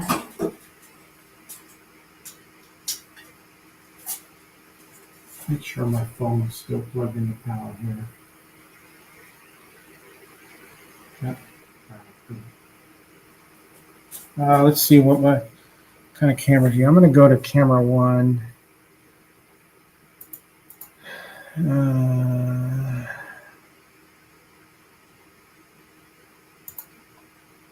So you guys get a better view.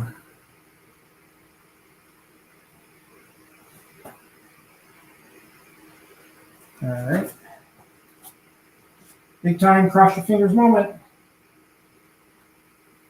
We have power to the control panel.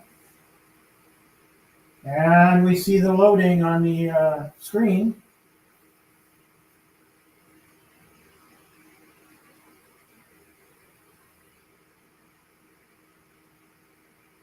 Obviously no audio because I'm not connecting. But it's oriented correctly. This is the problem I had with the Dig Dug. It was upside down. So the orientation is good. We're batting 1,000 right now, guys. I mean, this is good. This is very good. But I agree with Buy Stuff Arcades. Testing is imperative. You must do testing. So we have control. That's good. It sees the wireless network okay because I can see the high scores.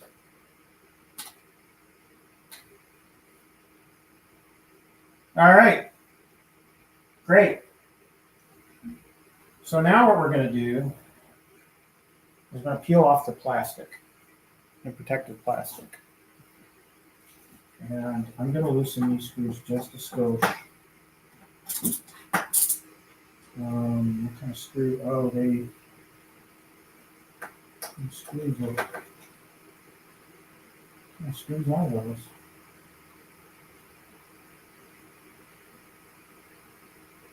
Let's see.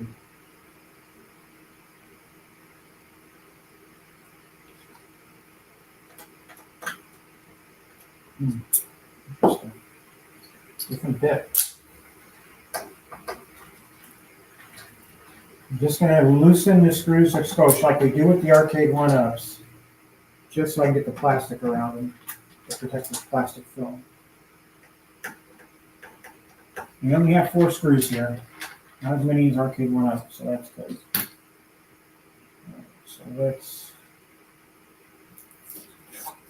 start feeling. I'm going to do another test just to see how much better the monitor looks.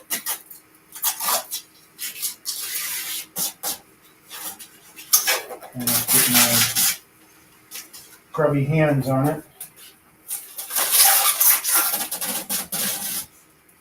Ooh, I'm lifting the plexi off too, and I don't want any dust to get underneath there.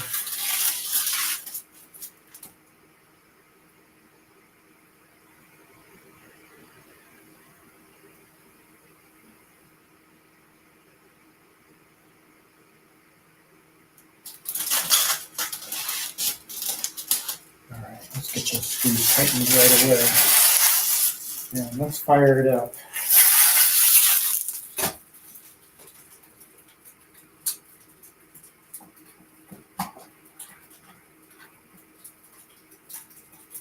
And don't over tighten these screws against the plexi. I can already see it. I had this problem with the dig dug. If you tighten them too tight, you would get kind of an impression around the screw. Oh my God, that monitor does look so much better than your Arcade1Up. So this monitor, as I said, was made in Canada.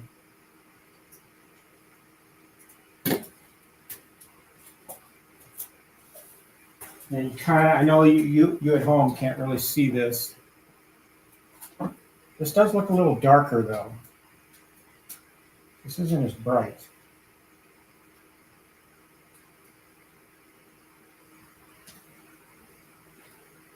This does look dark. It is crisp monitor though. It's much crisper than the Arcade1Up. It does look, the brightness looks a little off.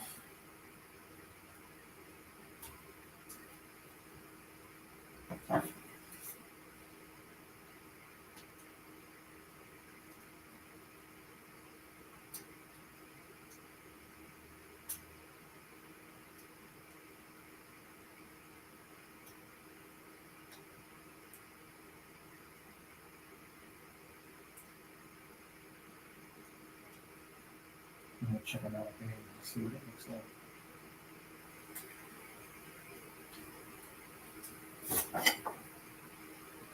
See, that looks a little dark to me, guys. Let me see if I can. Does that look dark to you? Let me know. Kind of looks like it. I don't know if that's something I can adjust. Can I make it brighter? What do you guys think in the chat? Is this something I might be able to adjust on the monitor? Looks beautiful though.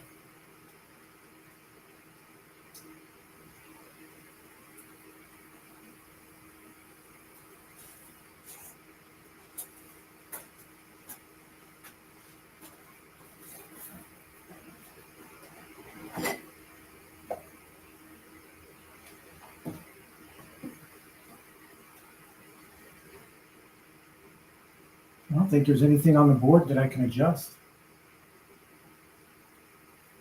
Let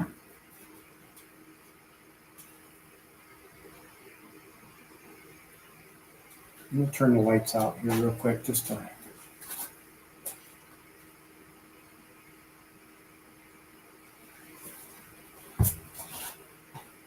course, now I boxed myself in with this table with the arcade cabinet. Turn off my headlamp.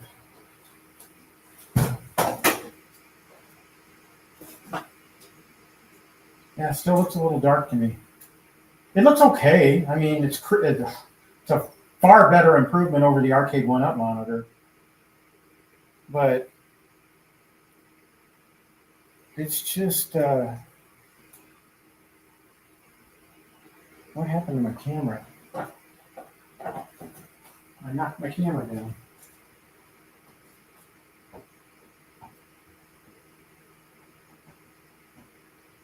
Oh, man, you guys should see what I'm doing with this camera.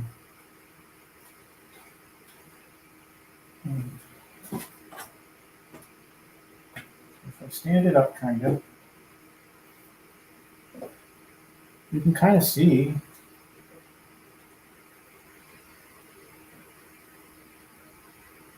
It looks okay, I guess. It's just a little dark to me. I wish I could adjust that.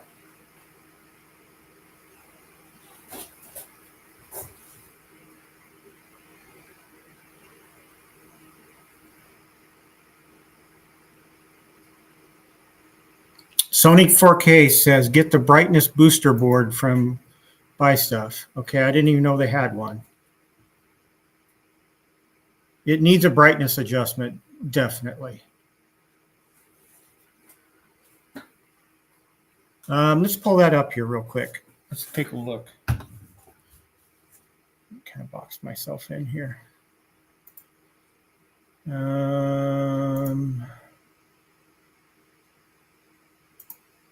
Let's unshare that. I don't need that anymore.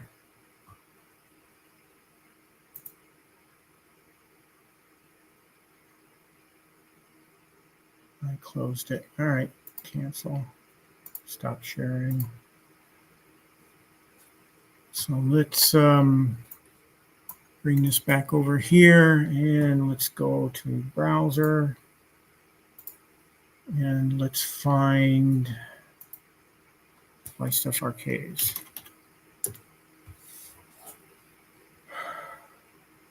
That game arcade.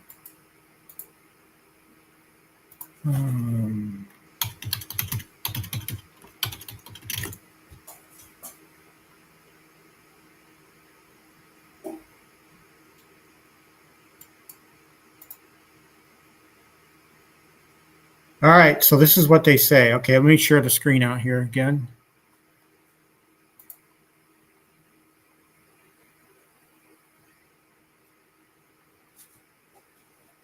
It's mentioned in the documentation, Stockjock. Why am I always the last to find out about things? All right, here it is. Brightness voltage injector kit. If your A1Up PCB is dim after upgrading your screen, then the A1Up PCB might not be sending enough voltage. Let's go into that. So 25 bucks. This brightness voltage injector kit is the solution. Brightness dial allows for variable voltage injection to get the screen display just right. Okay. All right. So I can put the cabinet back together now as is, and then just add this in later. It looks like, especially since the PCB is reversed. All right. Oh, Buy Stuff was in my chat. See, I didn't even know this. Right there it is. Ha.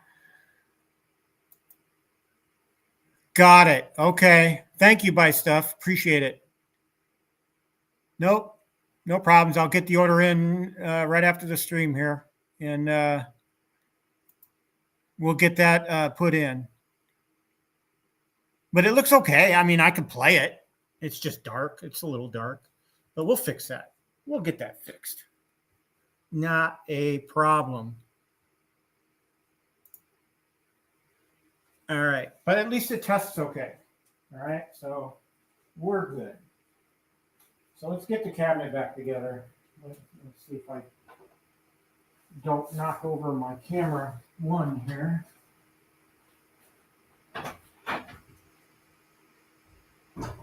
This is what happens when I don't have my tablet. Can't see the chat. I didn't even know Buy Stuff was here. Thank you, Buy Stuff, for getting this to me. And there went camera one. I need to fix my camera situation. If you guys, I'll post a picture of my stream or my community later about my camera arrangement, and you guys will laugh your ass off because it's ridiculous. But that'll change anyway with my expansion. So, so control panel. Let's remove the power.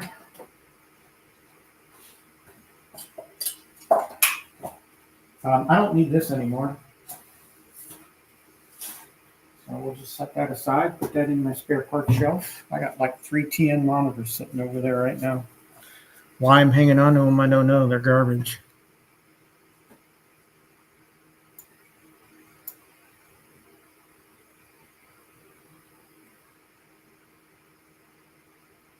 Got it, Buy Stuff. Appreciate it. Thank you so much.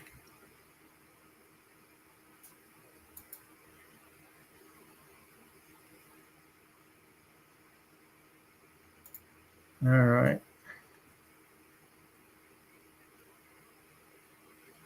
So let's go back to the original view.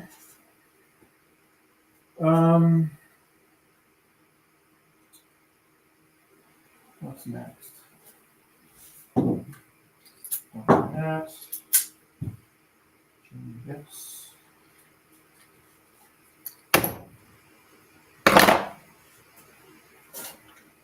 Let's take this off the table for now and get the cabinet back.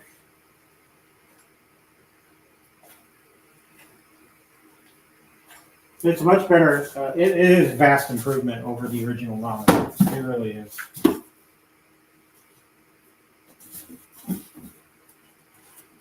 It just needs some brightness.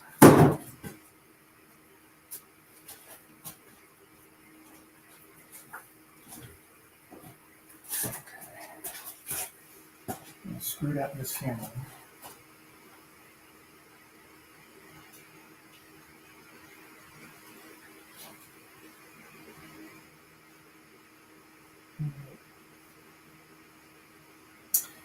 Now let's hustle this cabinet back over.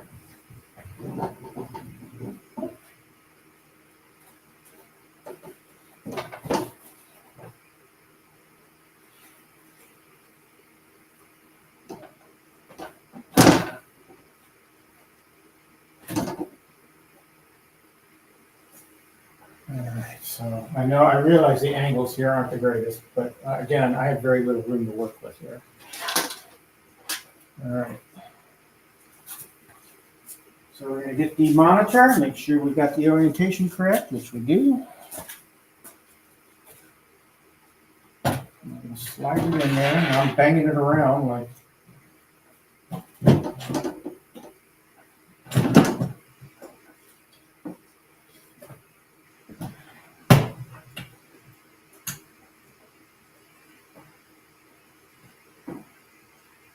Okay, I'm going to screw this in. It's not 100%.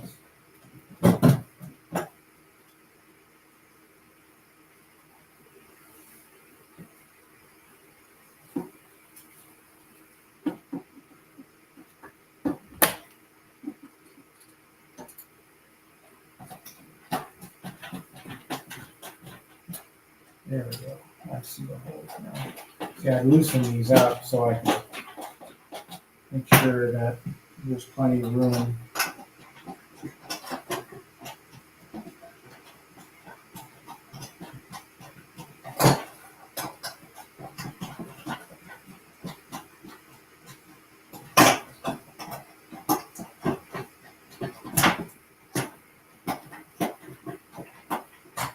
So awkward too.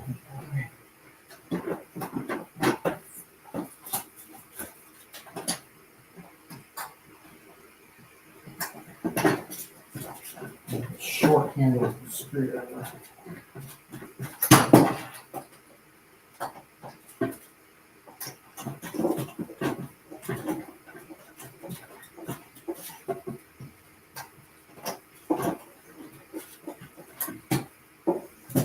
There we go. There's a couple of screws. There's 4 screws to be exact.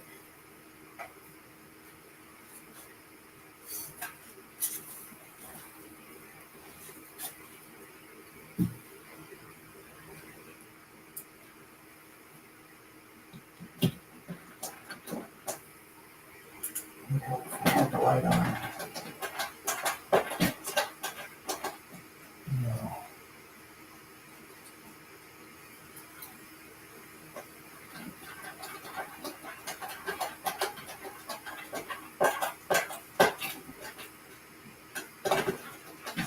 That one screw is stripped. Ugh.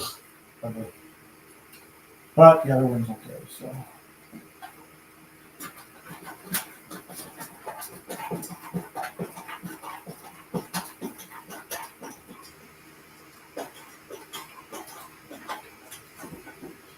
Clamps.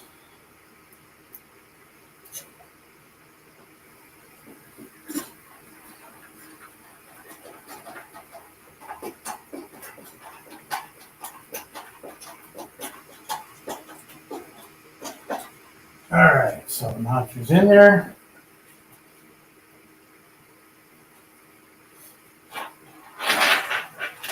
I like this little lip now. Let's see what it's there for.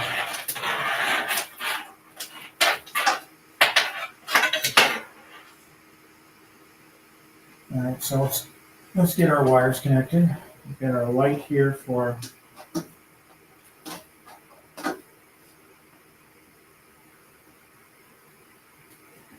the marquee.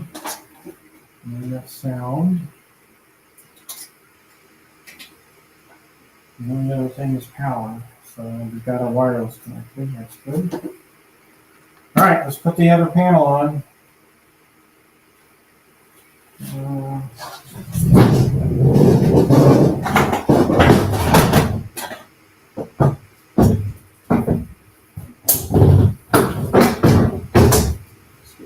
Temporary tape I have there.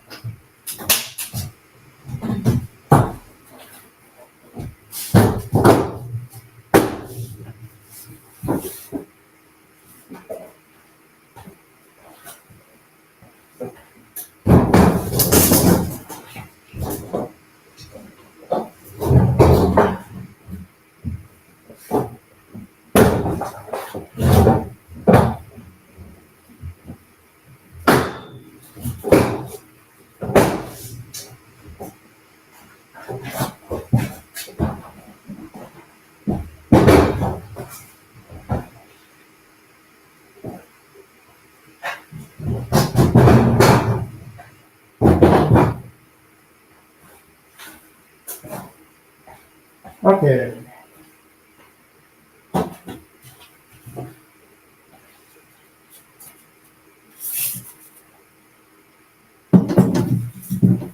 Now the fun begins. Winding this thing up.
So let's.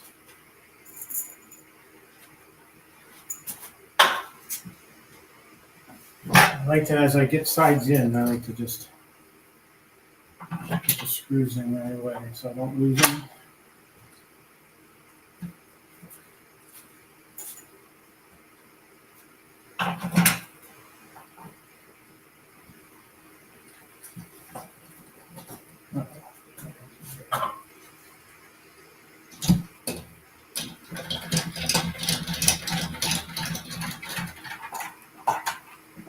Never over tighten, just enough to hold the cabinet in place.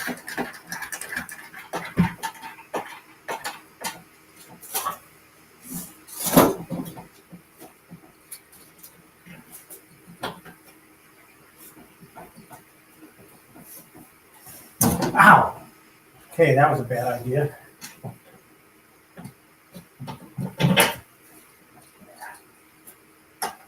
just put a big gash on my head. Feels like it.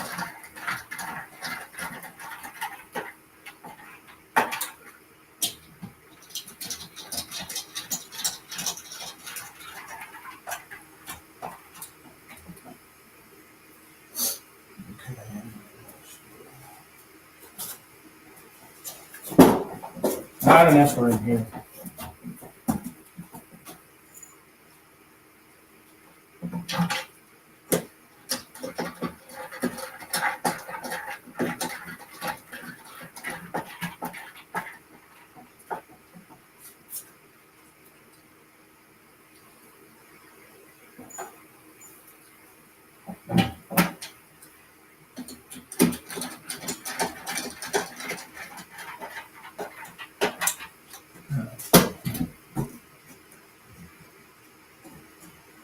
Something is preventing me from getting in on this side.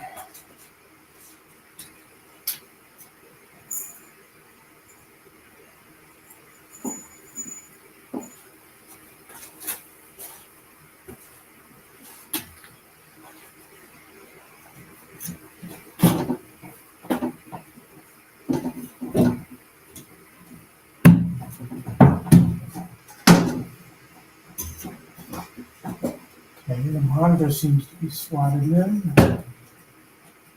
Yeah, one of the K panels wasn't in.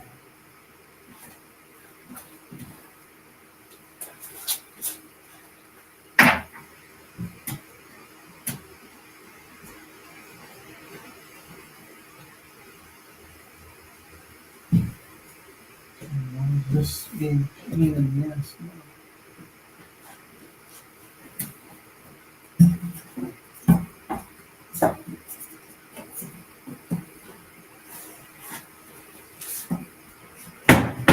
There we go. Just had to work it.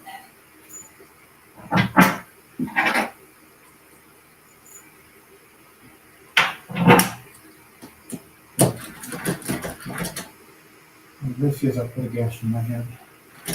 It's not.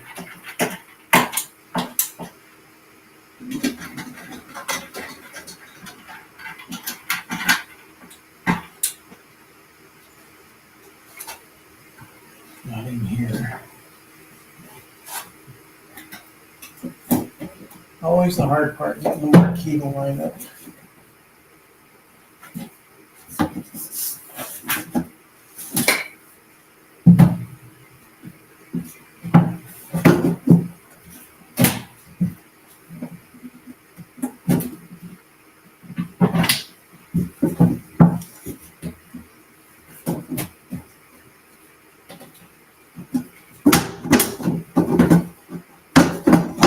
And not in, obviously.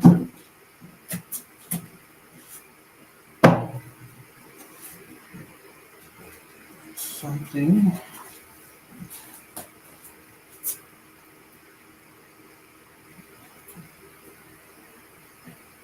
Oh, let's loosen up the brackets on the other side. I think it's not seating all the way on there.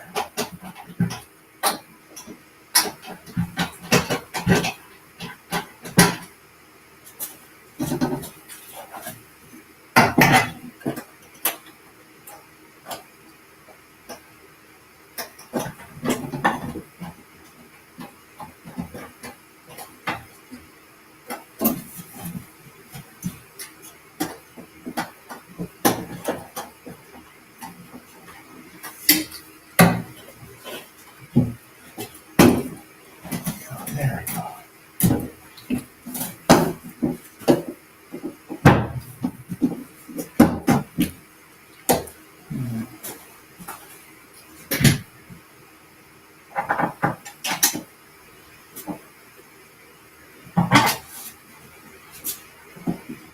Looks a lot better.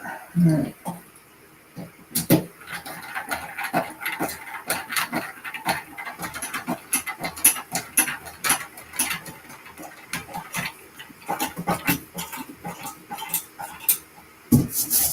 Get that panels in, that's good.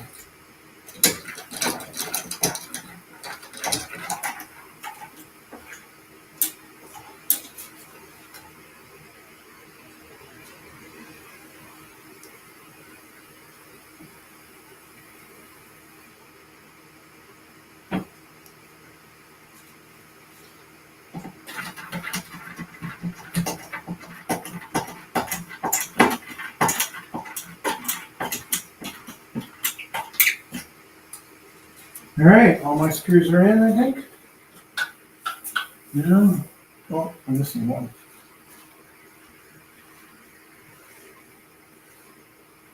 Well, those are the control panel screws. What happened to...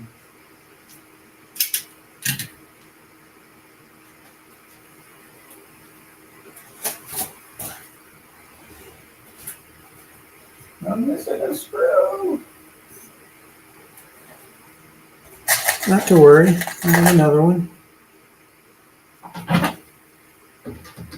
My spare parts bin. All right, so now all the screws are in.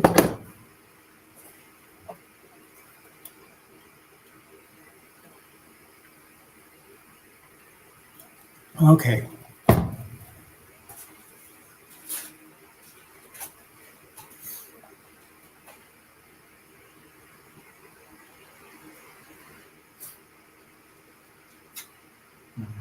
How I want to do this.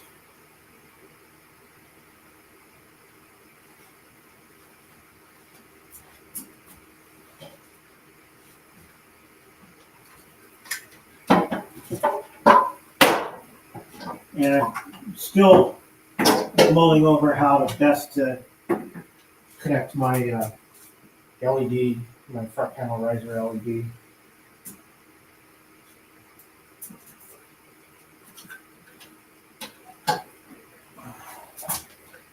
Just gonna bring this over.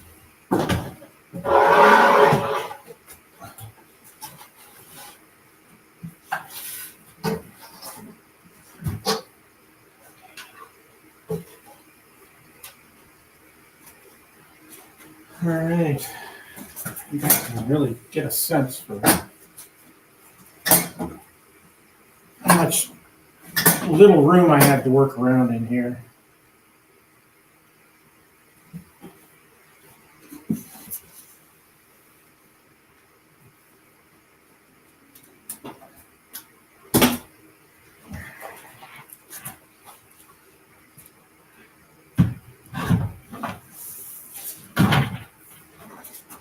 Nowhere near as where I need to be. There we go. All right. Okay. She's upright again.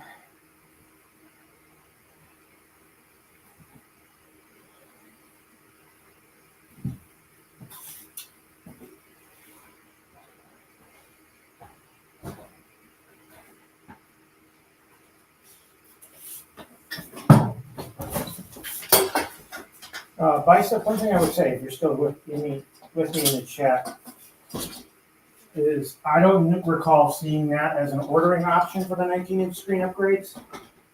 The power kit. So maybe you want to make that a drop-down option. It could have been there, I just didn't see it. I don't remember seeing it. It isn't there.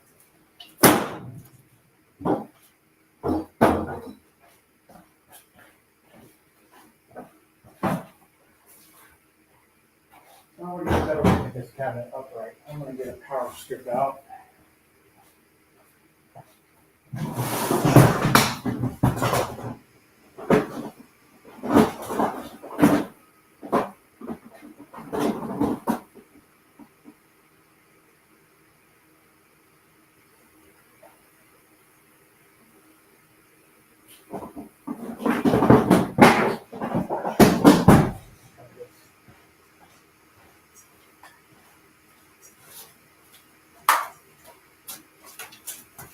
What's my angles here? Okay, so camera one can see it. Let's turn it a little bit.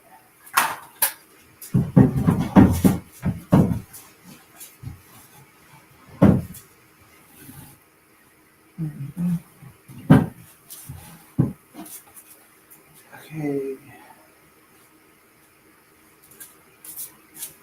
So I did not plug in the stock jock LEDs.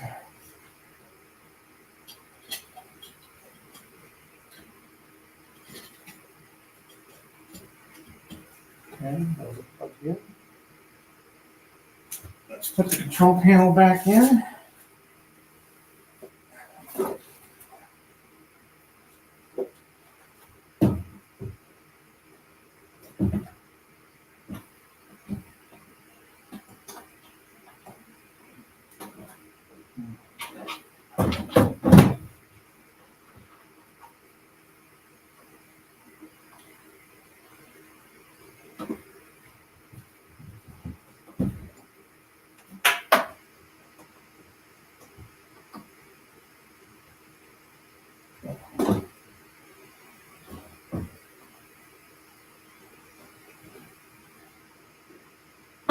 There we go.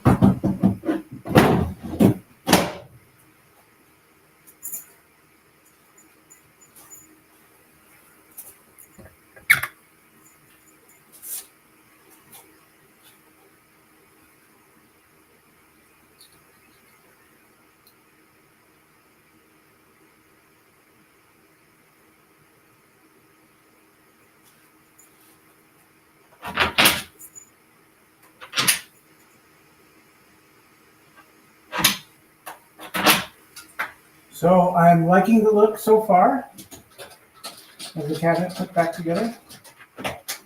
Again, don't over tighten these, you'll break the plexi. I can't stress that enough. I know I'm repetitive and I say it a lot, but I only say it because I did it on my Star Wars. And back then, Arcade1Up was pretty generous with the parts. They aren't anymore, but back then, that was when they were shipping parts for free. So I got a replacement plexi for my Star Wars. I love the look. Dust bunnies. It's okay. All right, let's get her plugged up.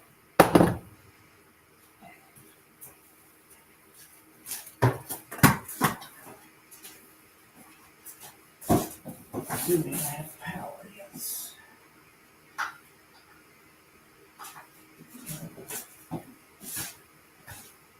Don't have the back panel. Let's get.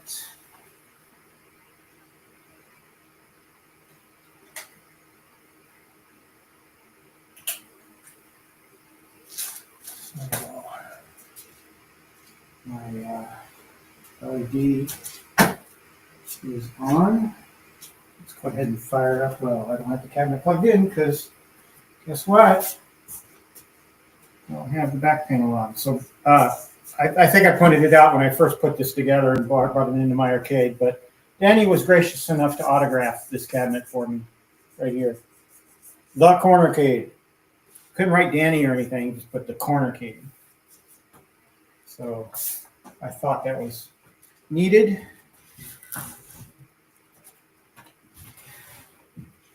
Just creating a little room here so I can get the back panel in place.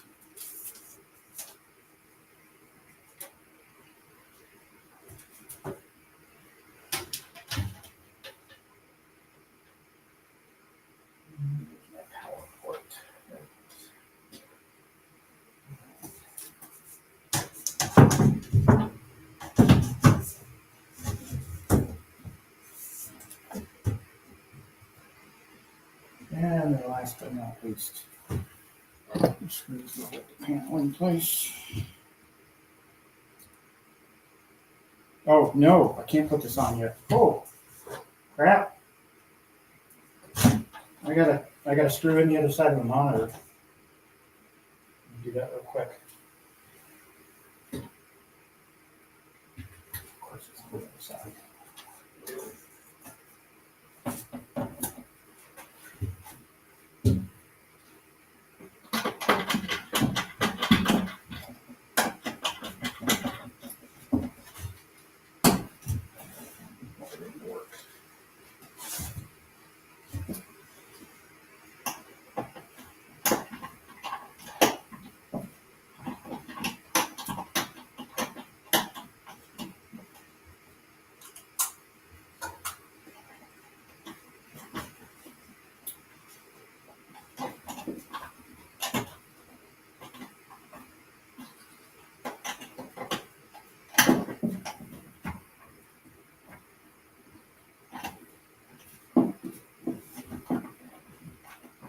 hope this works.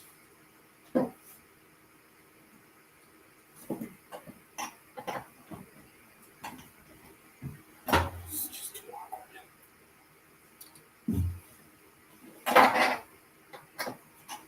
With this screwdriver.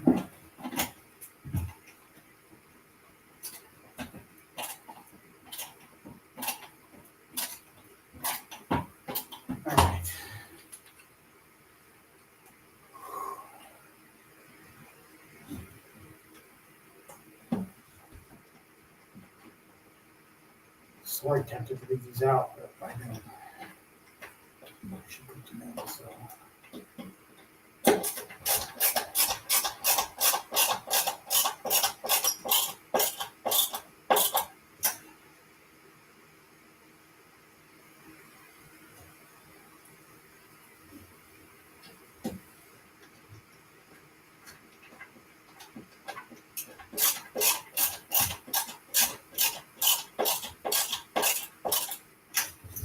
All right.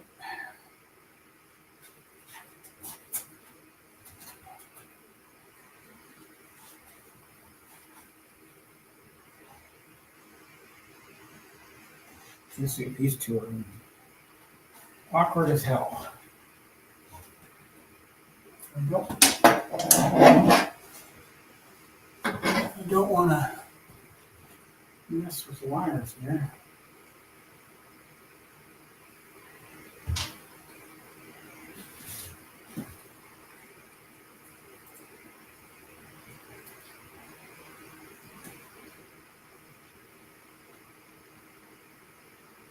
Let's do the hardest one first, I guess.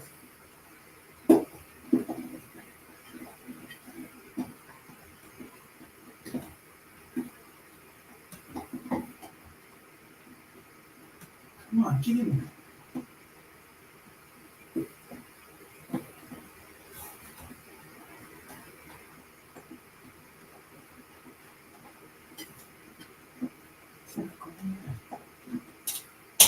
What the hell? Well, you guys really get to see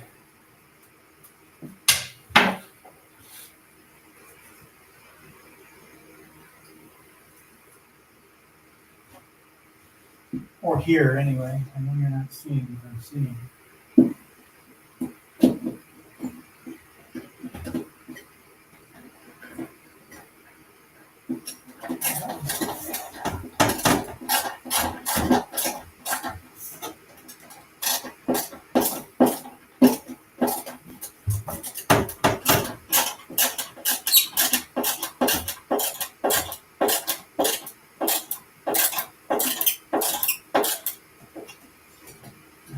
One more.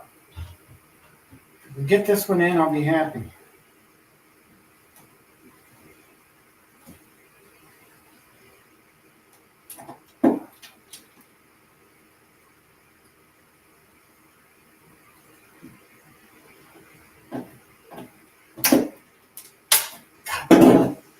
Sorry, my language.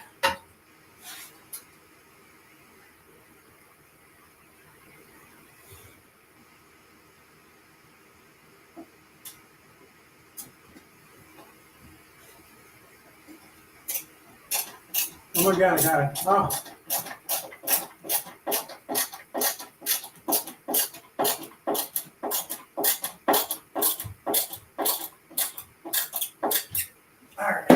All right. Done with the monitor. Let's get the back panel back on. Here's my screws. The only reason I knew about that is because I had extra screws laying here. And I didn't know what, those, oh God, those are monitor screws.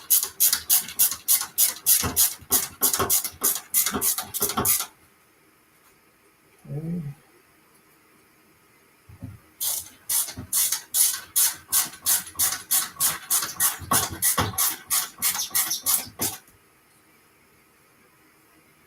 Last screw.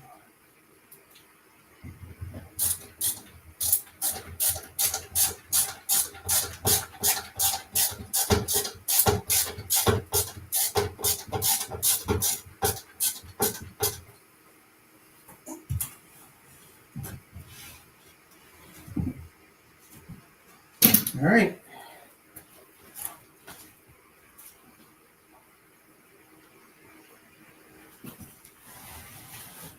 Turn a little bit.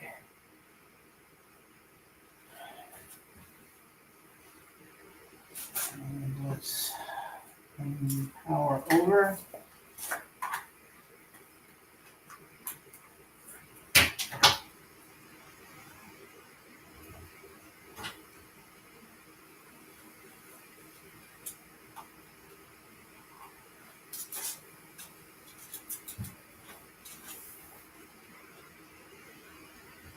Power on.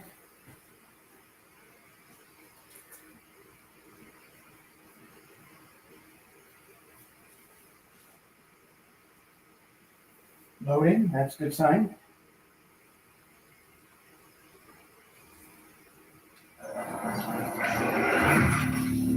Got audio, that's good. Marquee's working. Stop jocks. Lights aren't though. Shit. And I already buttoned it up. Damn it.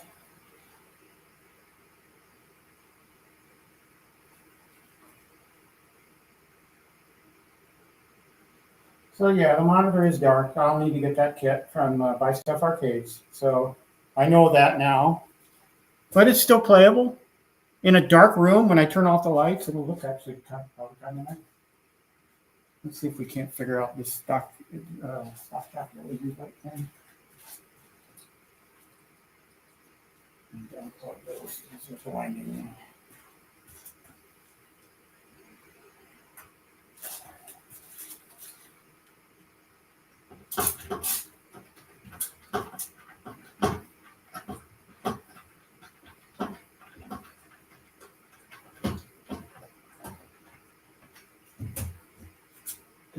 You guys had nothing better to do today, right?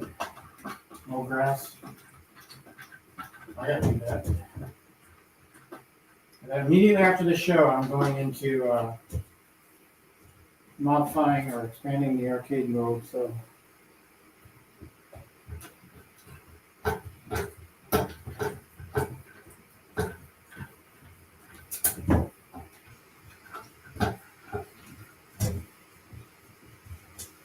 Let's see what we got here.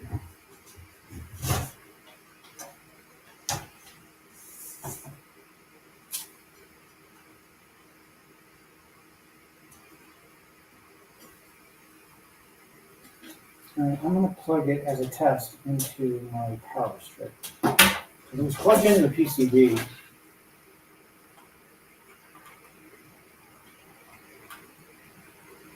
Nope, nothing. Pointer light kit not working no more. So I've got it plugged directly into my power strip. And I'm not getting any juice.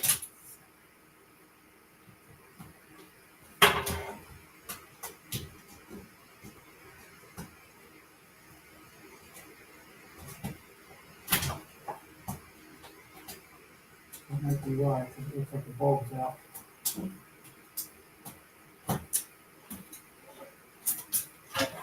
So I just took the kit out. Let's see.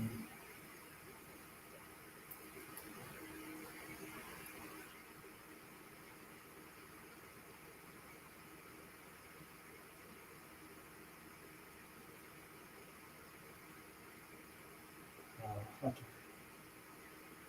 don't know what's going on here. The bulb came out. I'm trying to put it back in.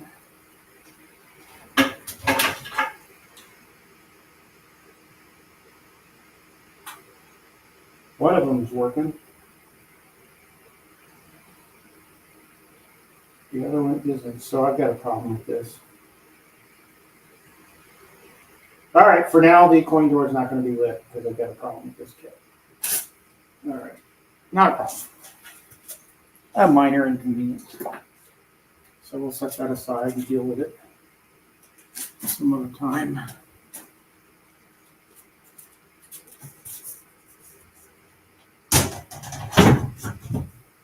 So So the Buy Stuff 19-inch monitor replacement is complete.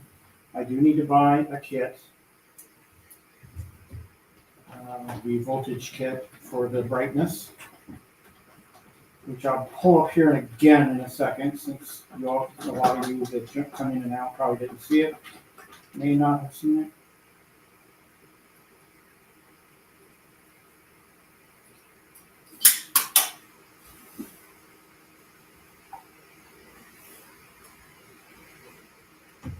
I'm going to have to end the stream soon, though, because my teacher is calling. I ain't getting any younger.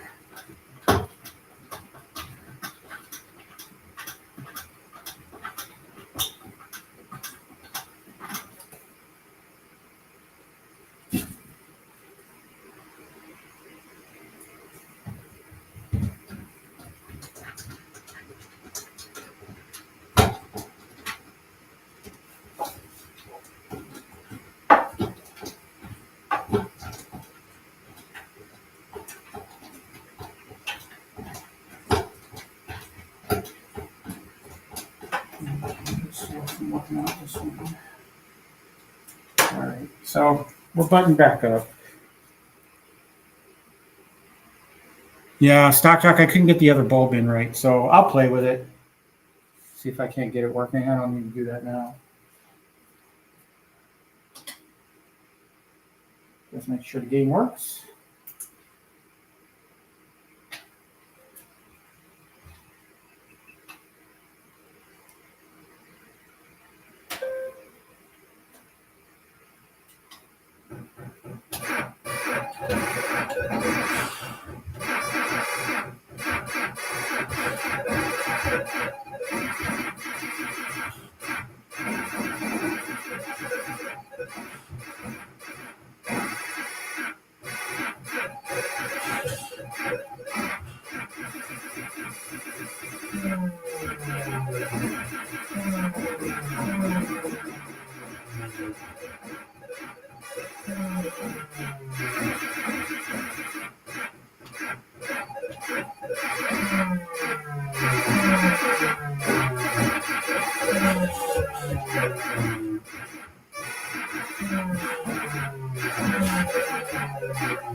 Yeah, the monitor looks 100% better. Just needs brightness. A great improvement to this cabinet. Artwork bezel is really great to accommodate the 19-inch screen. 19-inch screen really makes it look better. Ah!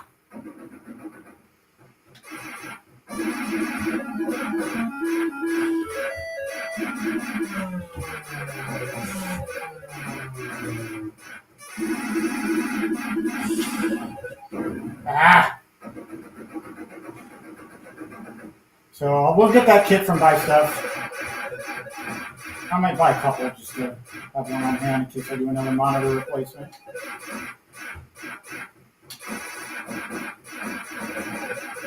I like to have parts on hand. I got some Glen parts that I haven't used yet, so just like having them here. I can reach for them if I need to.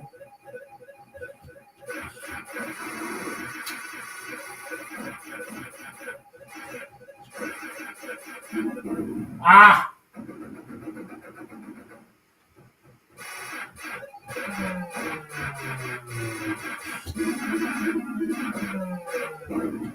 Walked right into that. I'm really curious to see how Lunar Lander looks on a 19-inch.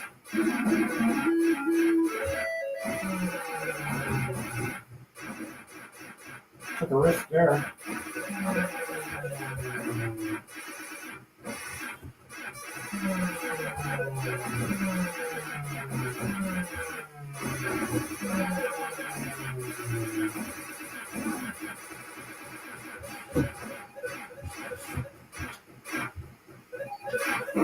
Ah.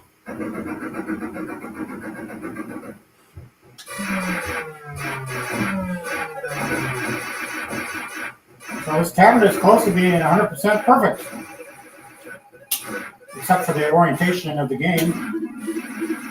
We live with that, right?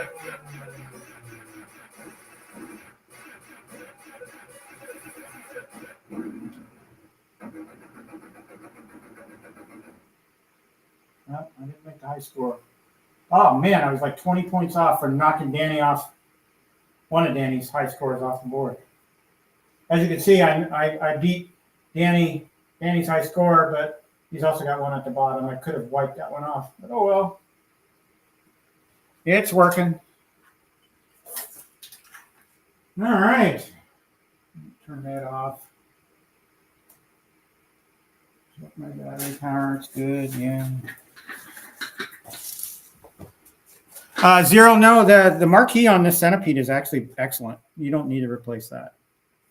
So it's all good. Woo-wee. Now all I got to do is get it back into place. And I can do that off camera. I don't need to do that now. Camera one. I don't have a view. I wish I could put camera one up, but and this. Let's do all cameras. All right, that was fun. It was pretty straightforward, other than the brightness trip. And again, I'll put that information up. Here we go. Brightness voltage injector kit. Okay, and Buy Stuff was in here. Thank you, Buy Stuff, for stopping in by my channel today. And pointing this out. I'll get this order in immediately after the stream, after I go to the bathroom. But yeah, so that's what you need to fix the brightness issue. And again, they indicate it right here. The problem is the Arcade1Up PCB is not sending enough voltage to the new monitor. So we'll get that fixed. Not a problem. I will, you know what, while I'm thinking about it, while I got everybody's attention, I'm going to throw a link in the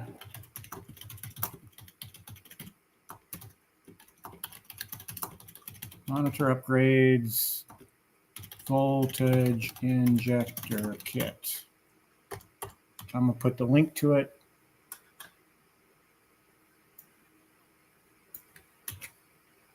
in the description of the video.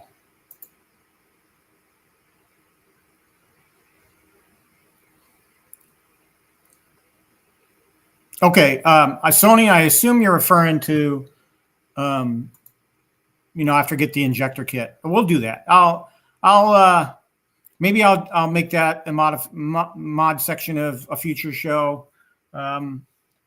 I assume it's a part that they have in stock and they could just ship right out.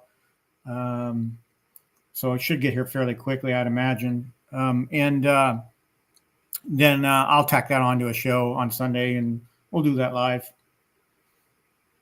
One of the things I do need to figure out too is how I'm going to do the power for the front LED right here. Now, as you guys know, I'm using AC power feed for that underneath the riser. So what I want to do is I want to take the round connector that's on the end of that riser, and then I want to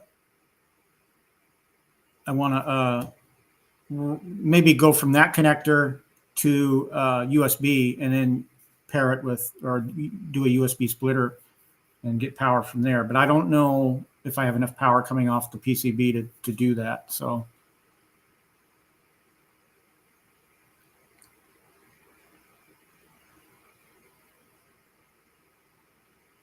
Goofy Foot, I think I'm logged in, but let me double check. I have my pinballs up and running.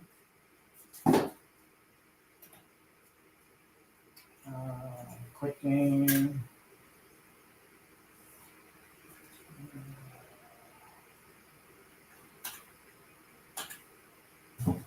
Rewind back. All right. Yeah, I'm still logged in on my Legends HD, and on my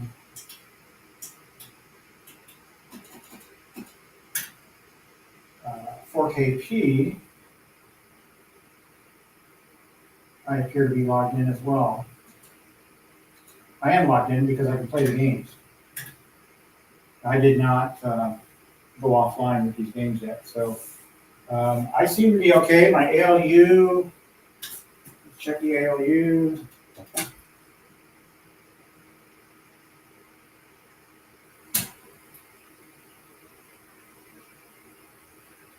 ALU, I'm still logged in too.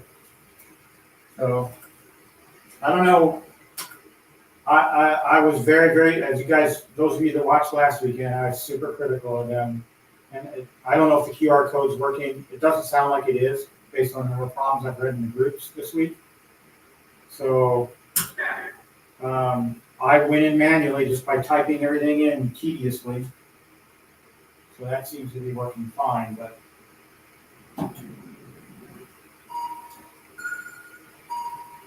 back into Rubicon.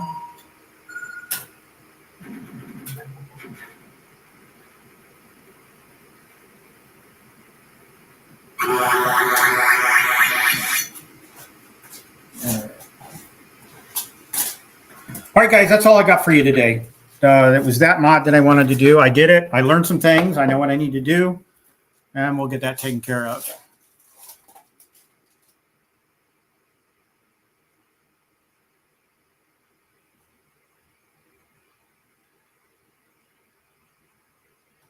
Yeah, I feel for you guys.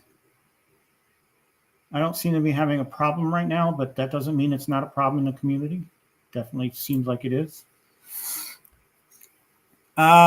So what's new for the arcade today? Getting the Centipede back where it belongs. And then, oh, what's it doing this to me for? Did I lose it? I lost it again. See, I saved that change.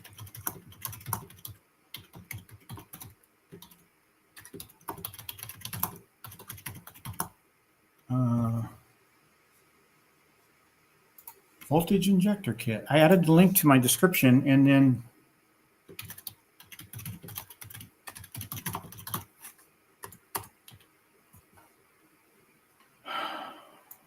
YouTube, you're killing me. All right, there it is. Click save. Changes saved. Go back.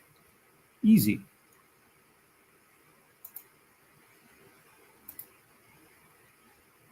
All right, so now that link's in there. So the voltage link is in the description of the video now too.